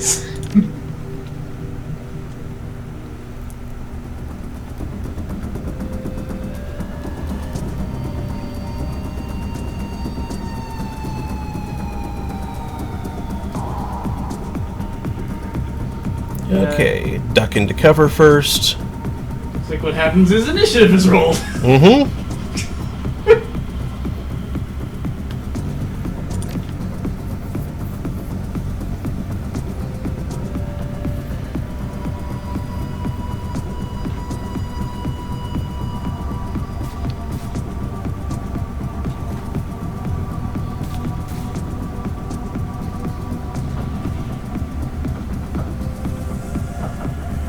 I don't like that hearth spirit seemed to indicate that the guy in charge of this facility is absolutely horror touched.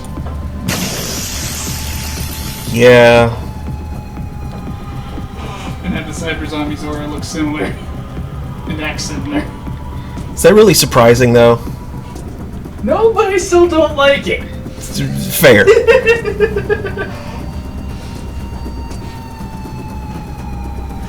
It's not surprising at all, actually.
It's worth a try.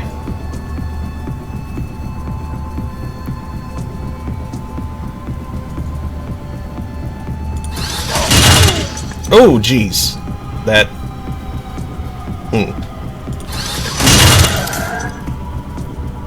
Did the cyber zombie's weapon not operate as expected? It was a little less accurate, or rather a little less precise than... Oh, jeez. That's bad. And now they have control of the cyber zombie.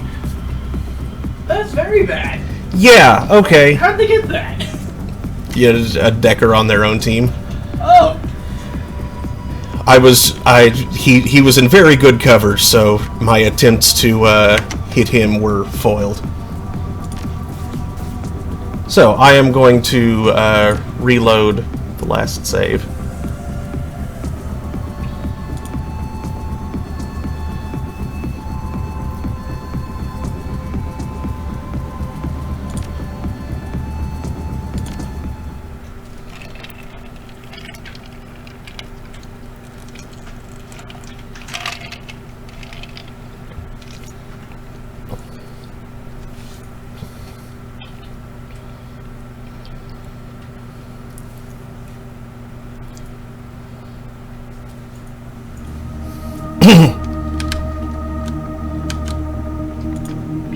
Okay, and now that I remember the name Formula 17, I can look it up.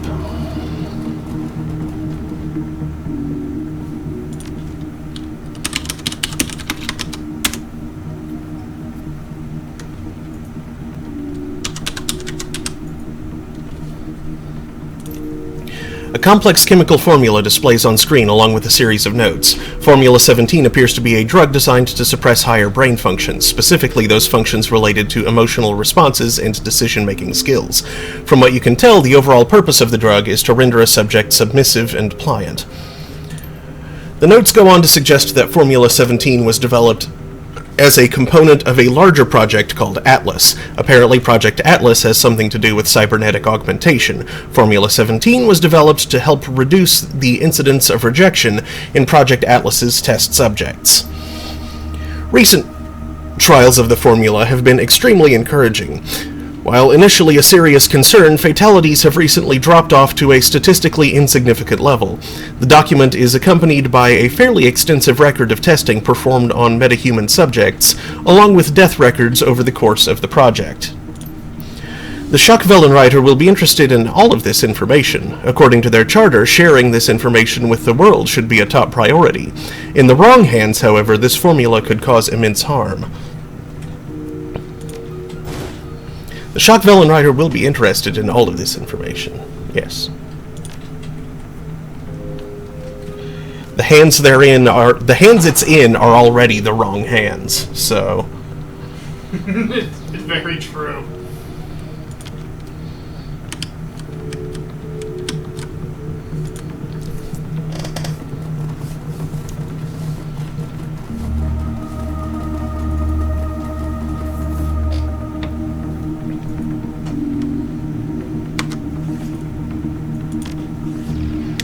Perhaps leaking it to the world could lead to the development of some sort of counter-formula.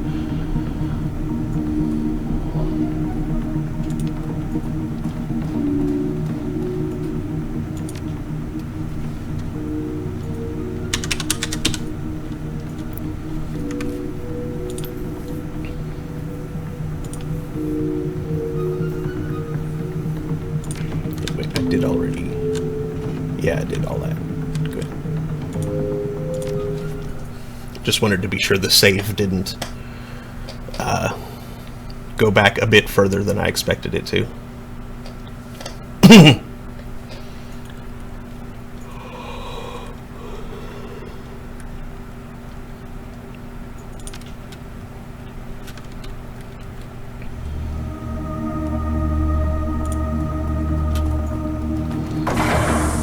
Okay, yep, power's back on. Well, that can't be good. Sure can't, Blitz.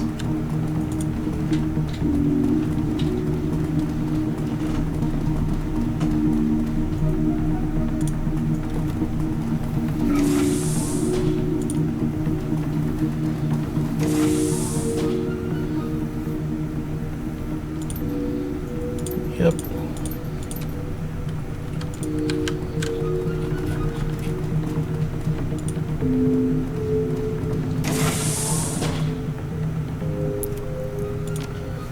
Activate the console.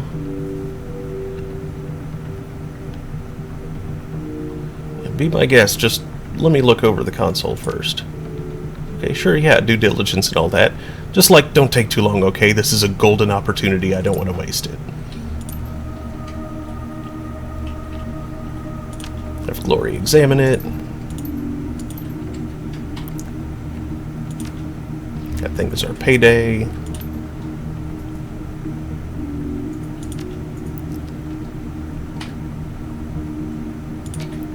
Do it.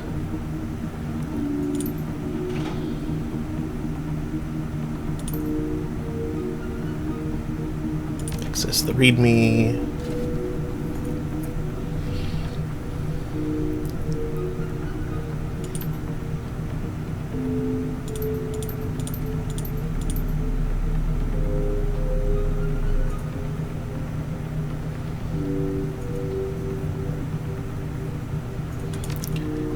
Try to read the aura. Retreat to the material world because my willpower isn't high enough.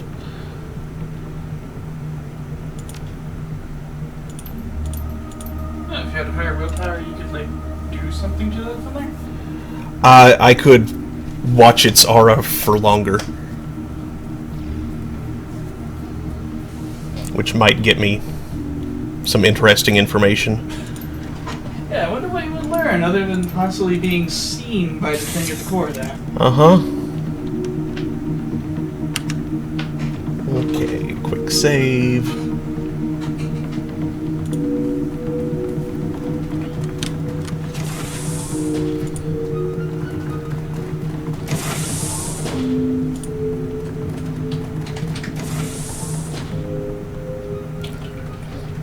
Easy there, Tiger. Let's talk this over.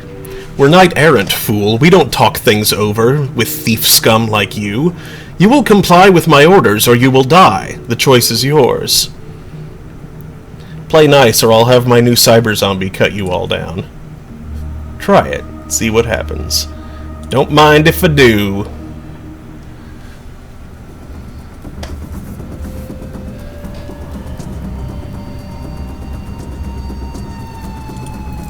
Set myself up right there first.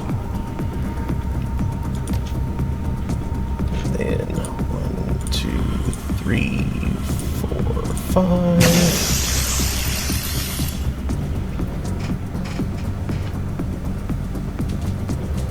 Blitz should come over here. And shoot at their conjurer.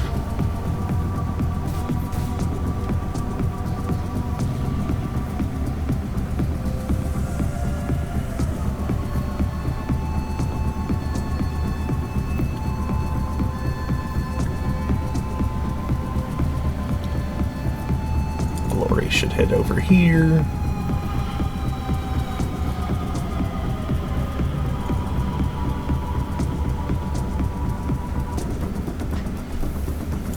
Iger goes right there.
Did I see our cartoon bowling? That wasn't a boing. That was the thunk of a grenade launcher.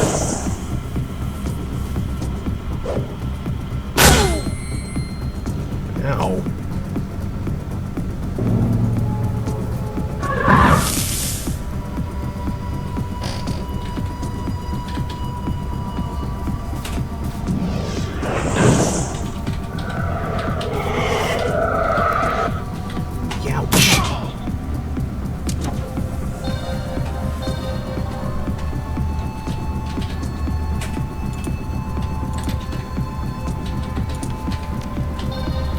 Heal first,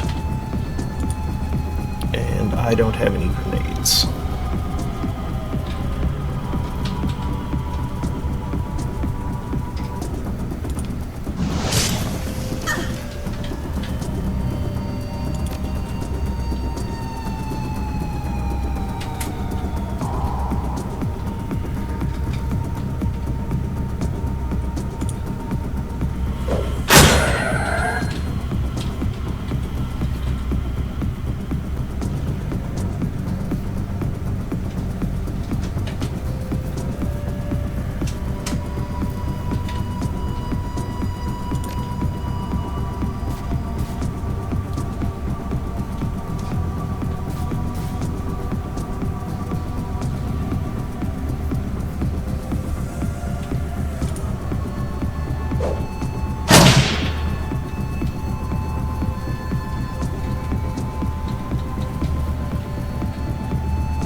I am amazed that went as well as it did.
Oh yeah, this thing is awesome, boss. You sure we can't keep it?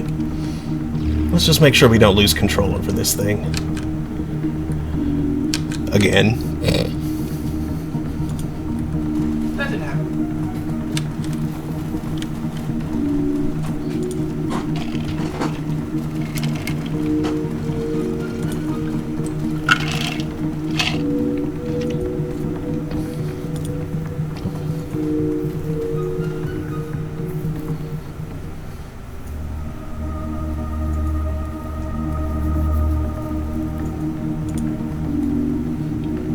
Locked. Looks like security has control of the doors again.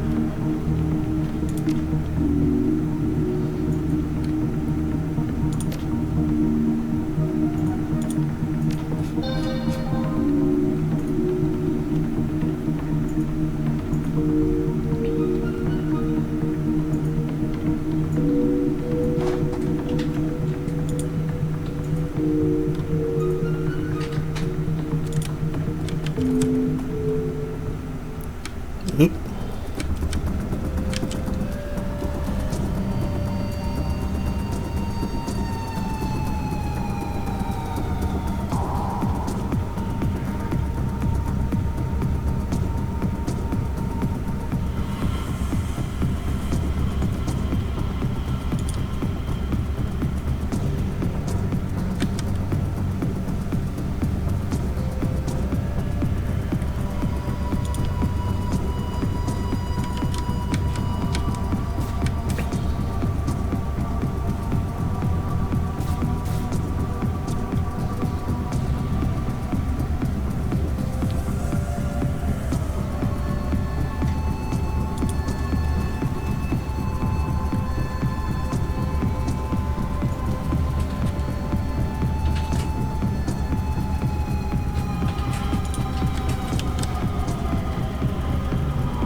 You're going to try it again?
That wasn't the weapon I meant to use, but that worked out quite well anyway.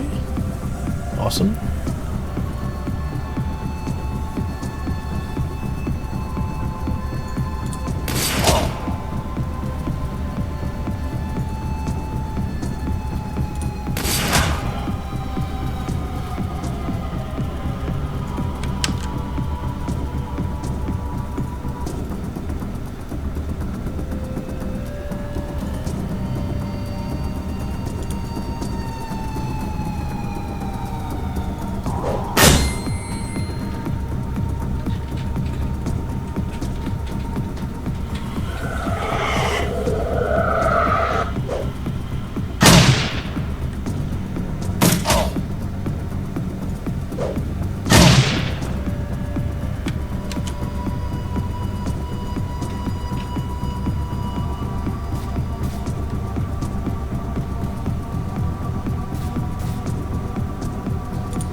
by dispatching the mage.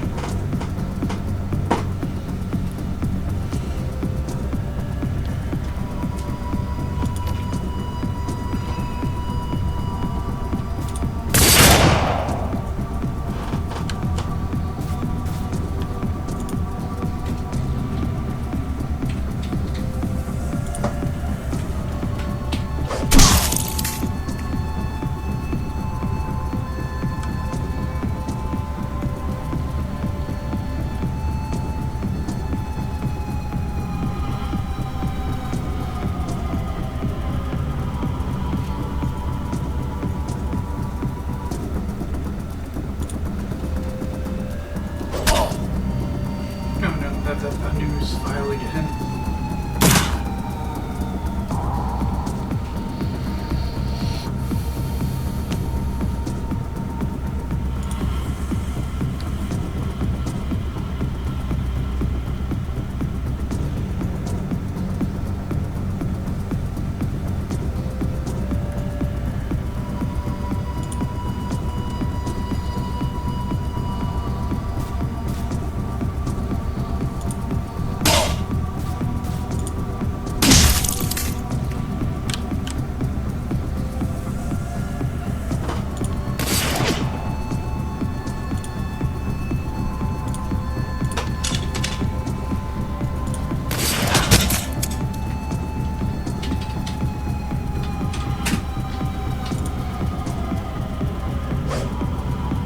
Miss.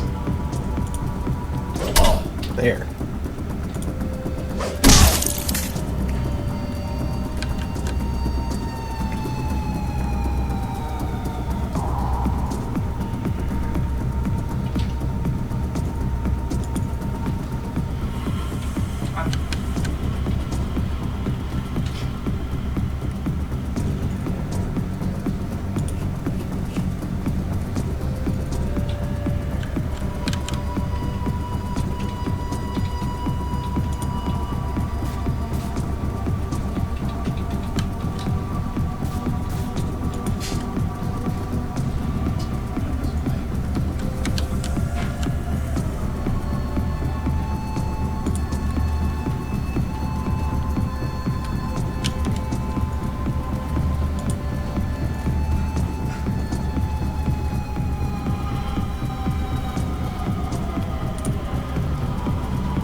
Examine the console. It only takes a moment to pop the casing off the console. It looks as though a skilled decker could probably jack in and override the door controls from here. Well, the cyber zombie is not a skilled decker, unfortunately.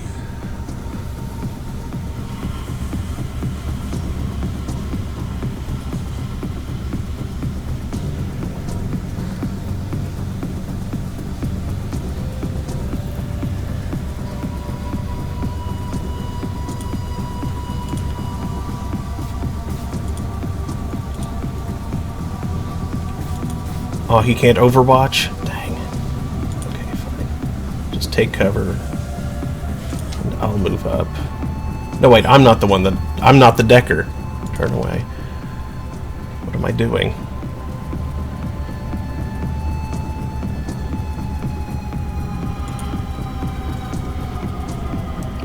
You're the decker. You do the thing. Unlock the door. There.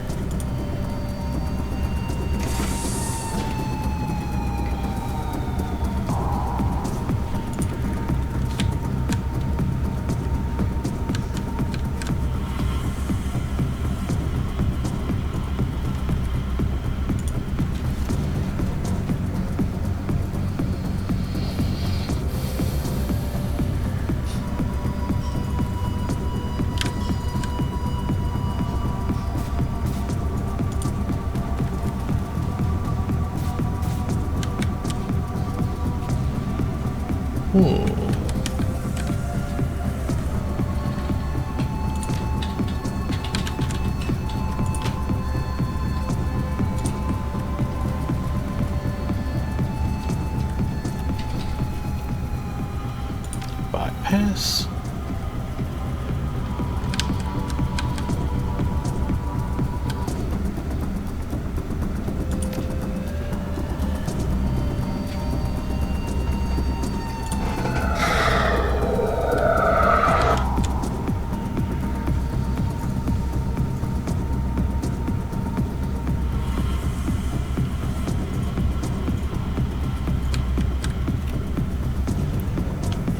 are each of these guys? Do any of them look like deckers?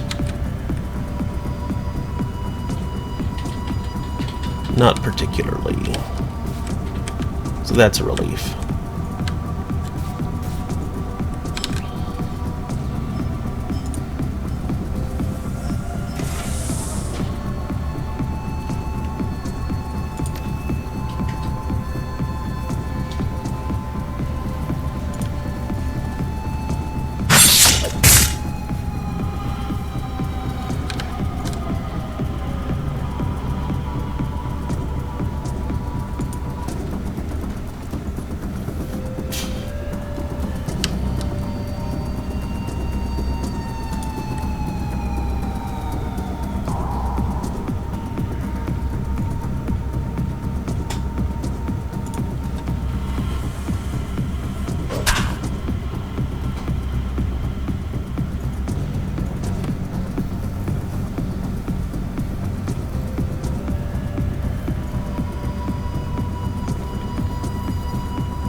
And I don't want to overextend, so that takes one, so I will go ahead and reload and then jack in.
That is not what I was trying to click. Damn it.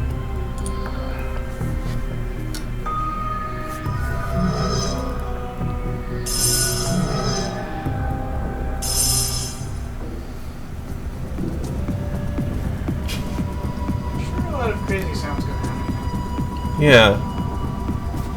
I don't mean in game. No, I hear it too from outside.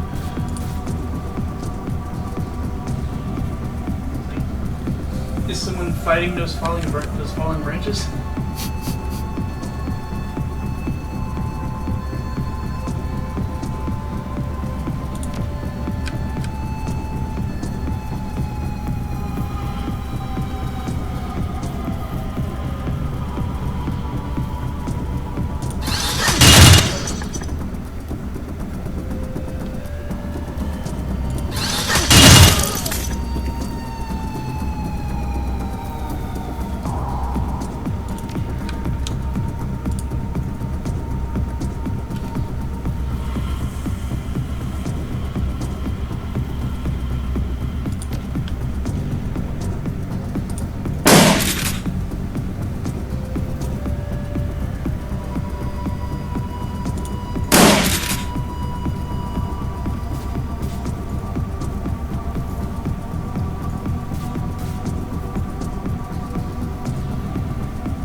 Oops.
Easy peasy.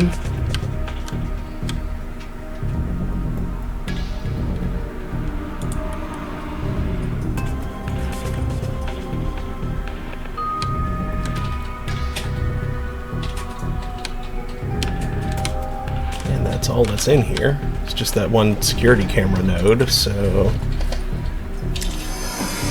exit.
It's a pestilent spirit.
Blah blah blah. Looks like he'll need major PII redaction.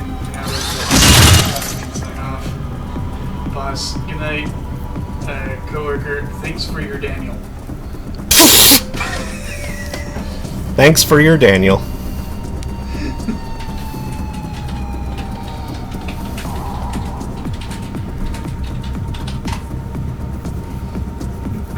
Hey Daniel, thanks for your Daniel. What?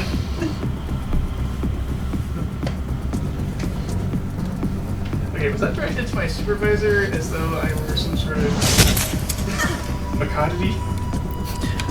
I am not a macodity.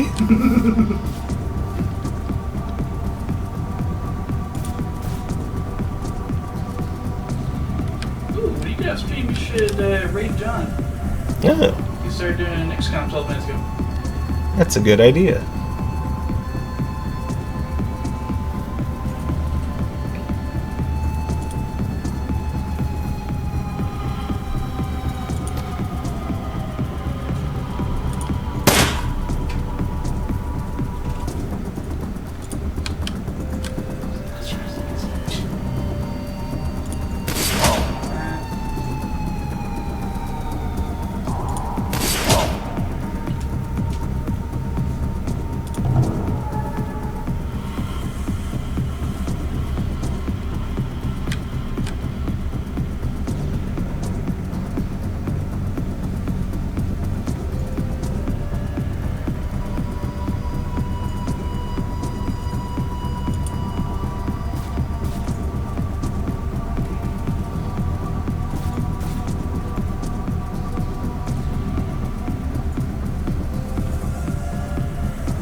Awesome.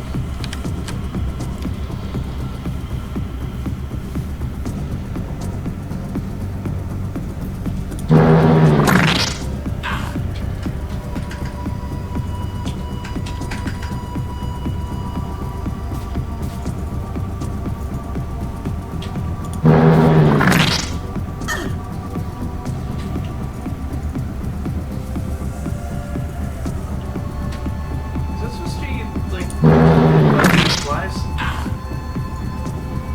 I don't know. I think it's just supposed to be like a whoa, because it's a big monster-looking thing. Okay. Farty weird.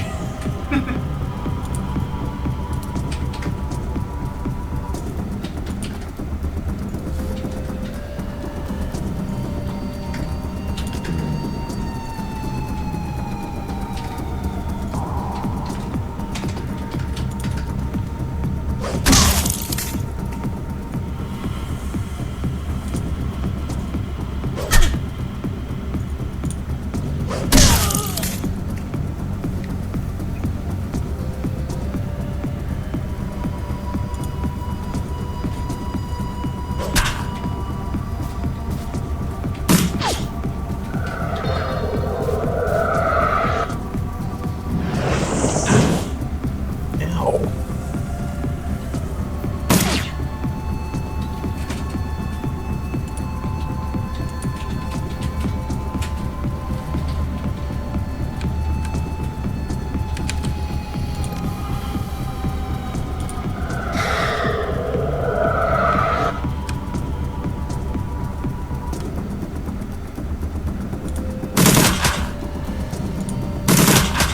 Nice.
Oh.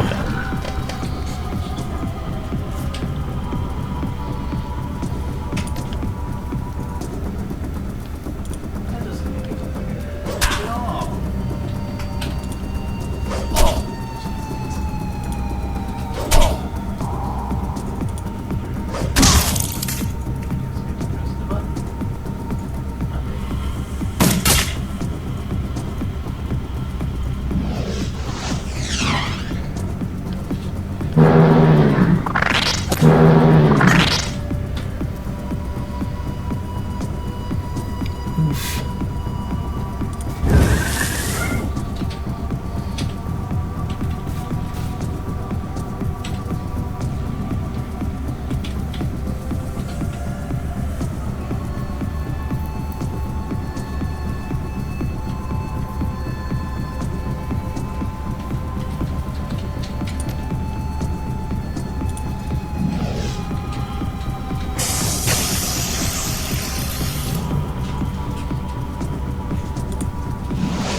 Phew.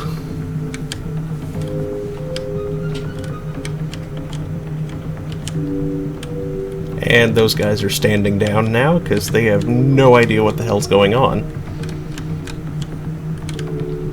They're just like, weren't they supposed to come through here?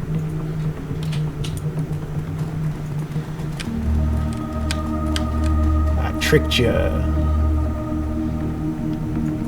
Weird. The, thing's in a different place now.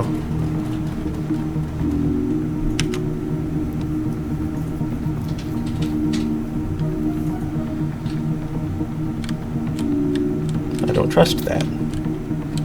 Not that I need to get in there for anything else at this point.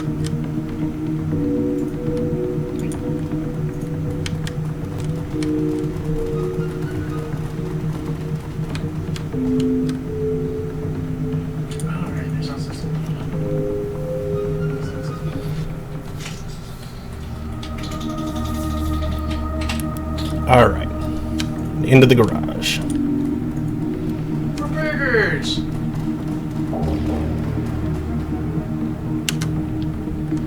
No burgers down here. Aw, but the garage has burgers! There's burgers. And weird greasy fries. The parking garage doesn't have burgers. Oh, maybe it's the restaurant. No. It's the burgers.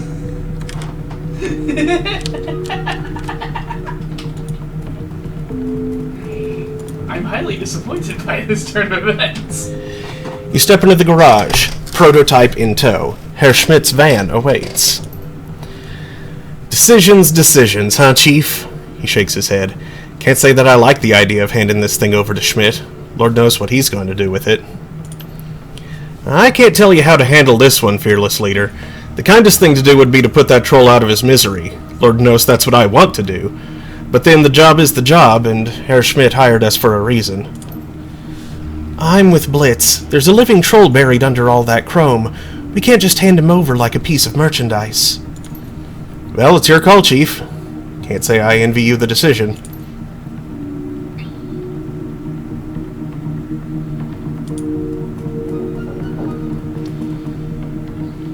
As you approach the Mark VI, its head turns to track you, its body held at rigid attention. God, that's eerie. It's almost like it's waiting for something.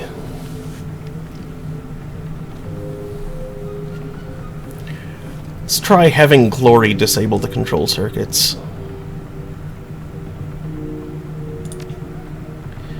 All right, I'll see what I can do. Glory takes a moment to examine the protrusion at the base of the Mark VI's spine, then she pops the case on the cyber zombie's control unit. Her sculpted fingers flicker and dance in the Mark VI's circuitry. A moment later, a strange shiver runs through its body. It stumbles forward, lurching awkwardly on its feet. A few seconds later, it seems to recover. It stares at its hands for a moment, then turns to face you. The Mark VI speaks 2 words, its voice as brittle as broken glass. Thank you. Slowly, mechanically, the cyber zombie reaches up to grip its head in both hands, and it squeezes. Caught in the vice-like grip of those heavy industrial cyber arms, the Mark VI's cyber skull might as well be made of tinfoil.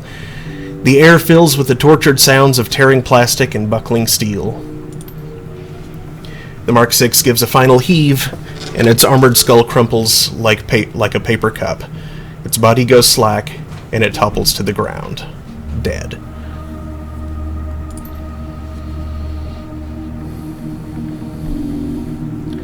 Blitz stares down at the Mark VI's ruined skull, his eyes wide.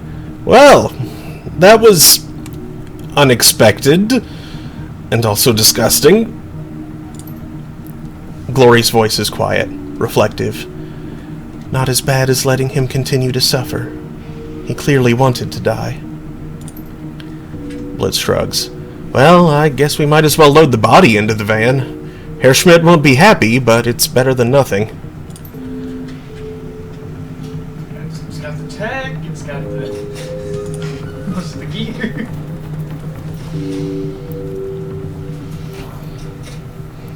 The back of Herr Schmidt's van is easily roomy enough to hold the corpse of the Mark VI. Yeah. Send the body back to your client.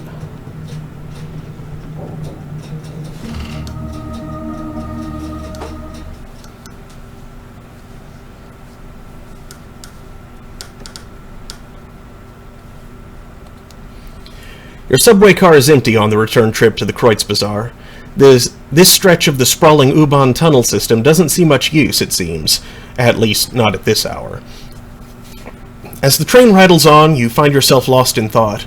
Old memories creep unbidden to the forefront of your mind. Memories of Monica in the old days, and the crew that you used to run with.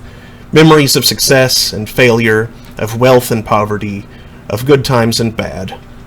Halfway back to the Kreutz Bazaar, you are jolted out of your reverie by a buzzing sound. Your comlink. You're receiving a call.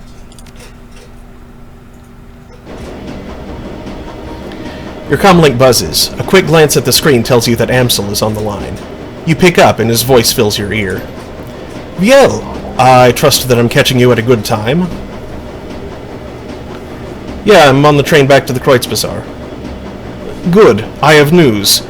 In your absence, I have made contact with another prospective client, a rather elusive woman of Azatlaner descent. She calls herself Frau Müller. She would not discuss the specifics of the job with me, but she did tell me what she was offering for the work. 36,000 new yen, an impressive enough sum to justify a consultation. When does she want to meet? In half an hour. If you're on the train back to the Kreutz Bazaar now, you should make it here with time to spare. I insisted that if a meeting were to take place, it would have to be at a location of your choosing. Frau Müller has agreed to this. Where should I tell her to meet you?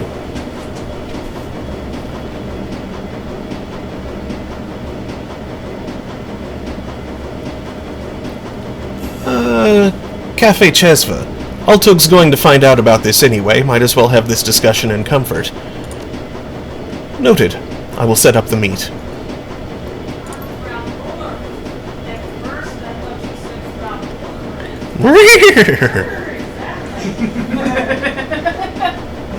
Stop here, straighten horses that I didn't know are here. Where do these horses come from?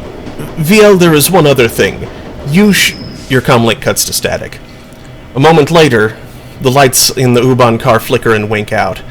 You hear the screeching sound of steel on steel, and the train grinds to a halt. Oh dear. You should... Oh boy. You shouldn't come here. I guess he's probably going to say you shouldn't take a specific line that you're on right now. Or something like that. I mean, I'm already on the train. I think it would be a bit late for him to give that kind of warning. Looks like the whole station's lost power. We should try to find a fuse box. Oh, how convenient that it stops at the station. Mm-hmm. Well, anyway, it is 6:20. It's probably about time to wrap up for the day. I'll be back to continue this tomorrow, though. So, save once more. Don't forget you can do a raid. Oh yeah, I can do a raid. I'll have to figure that out. But yeah, thanks for watching. I'll be back tomorrow at about 3 p.m. Eastern for more of this. For now, stick around. And say hi to John. And say hi to Inquisitor Sturm as he plays some rather late game XCOM UFO defense. Yes.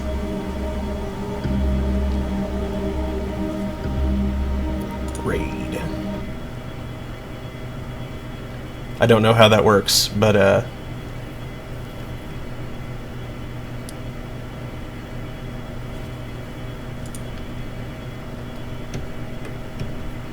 thought you did it before. Once, but it didn't do quite what it said. Huh. Like redirected your viewers at Hello, Amsrai. yeah, I think it may have worked. Okay, cool. I think it absolutely worked. Well then I can Because I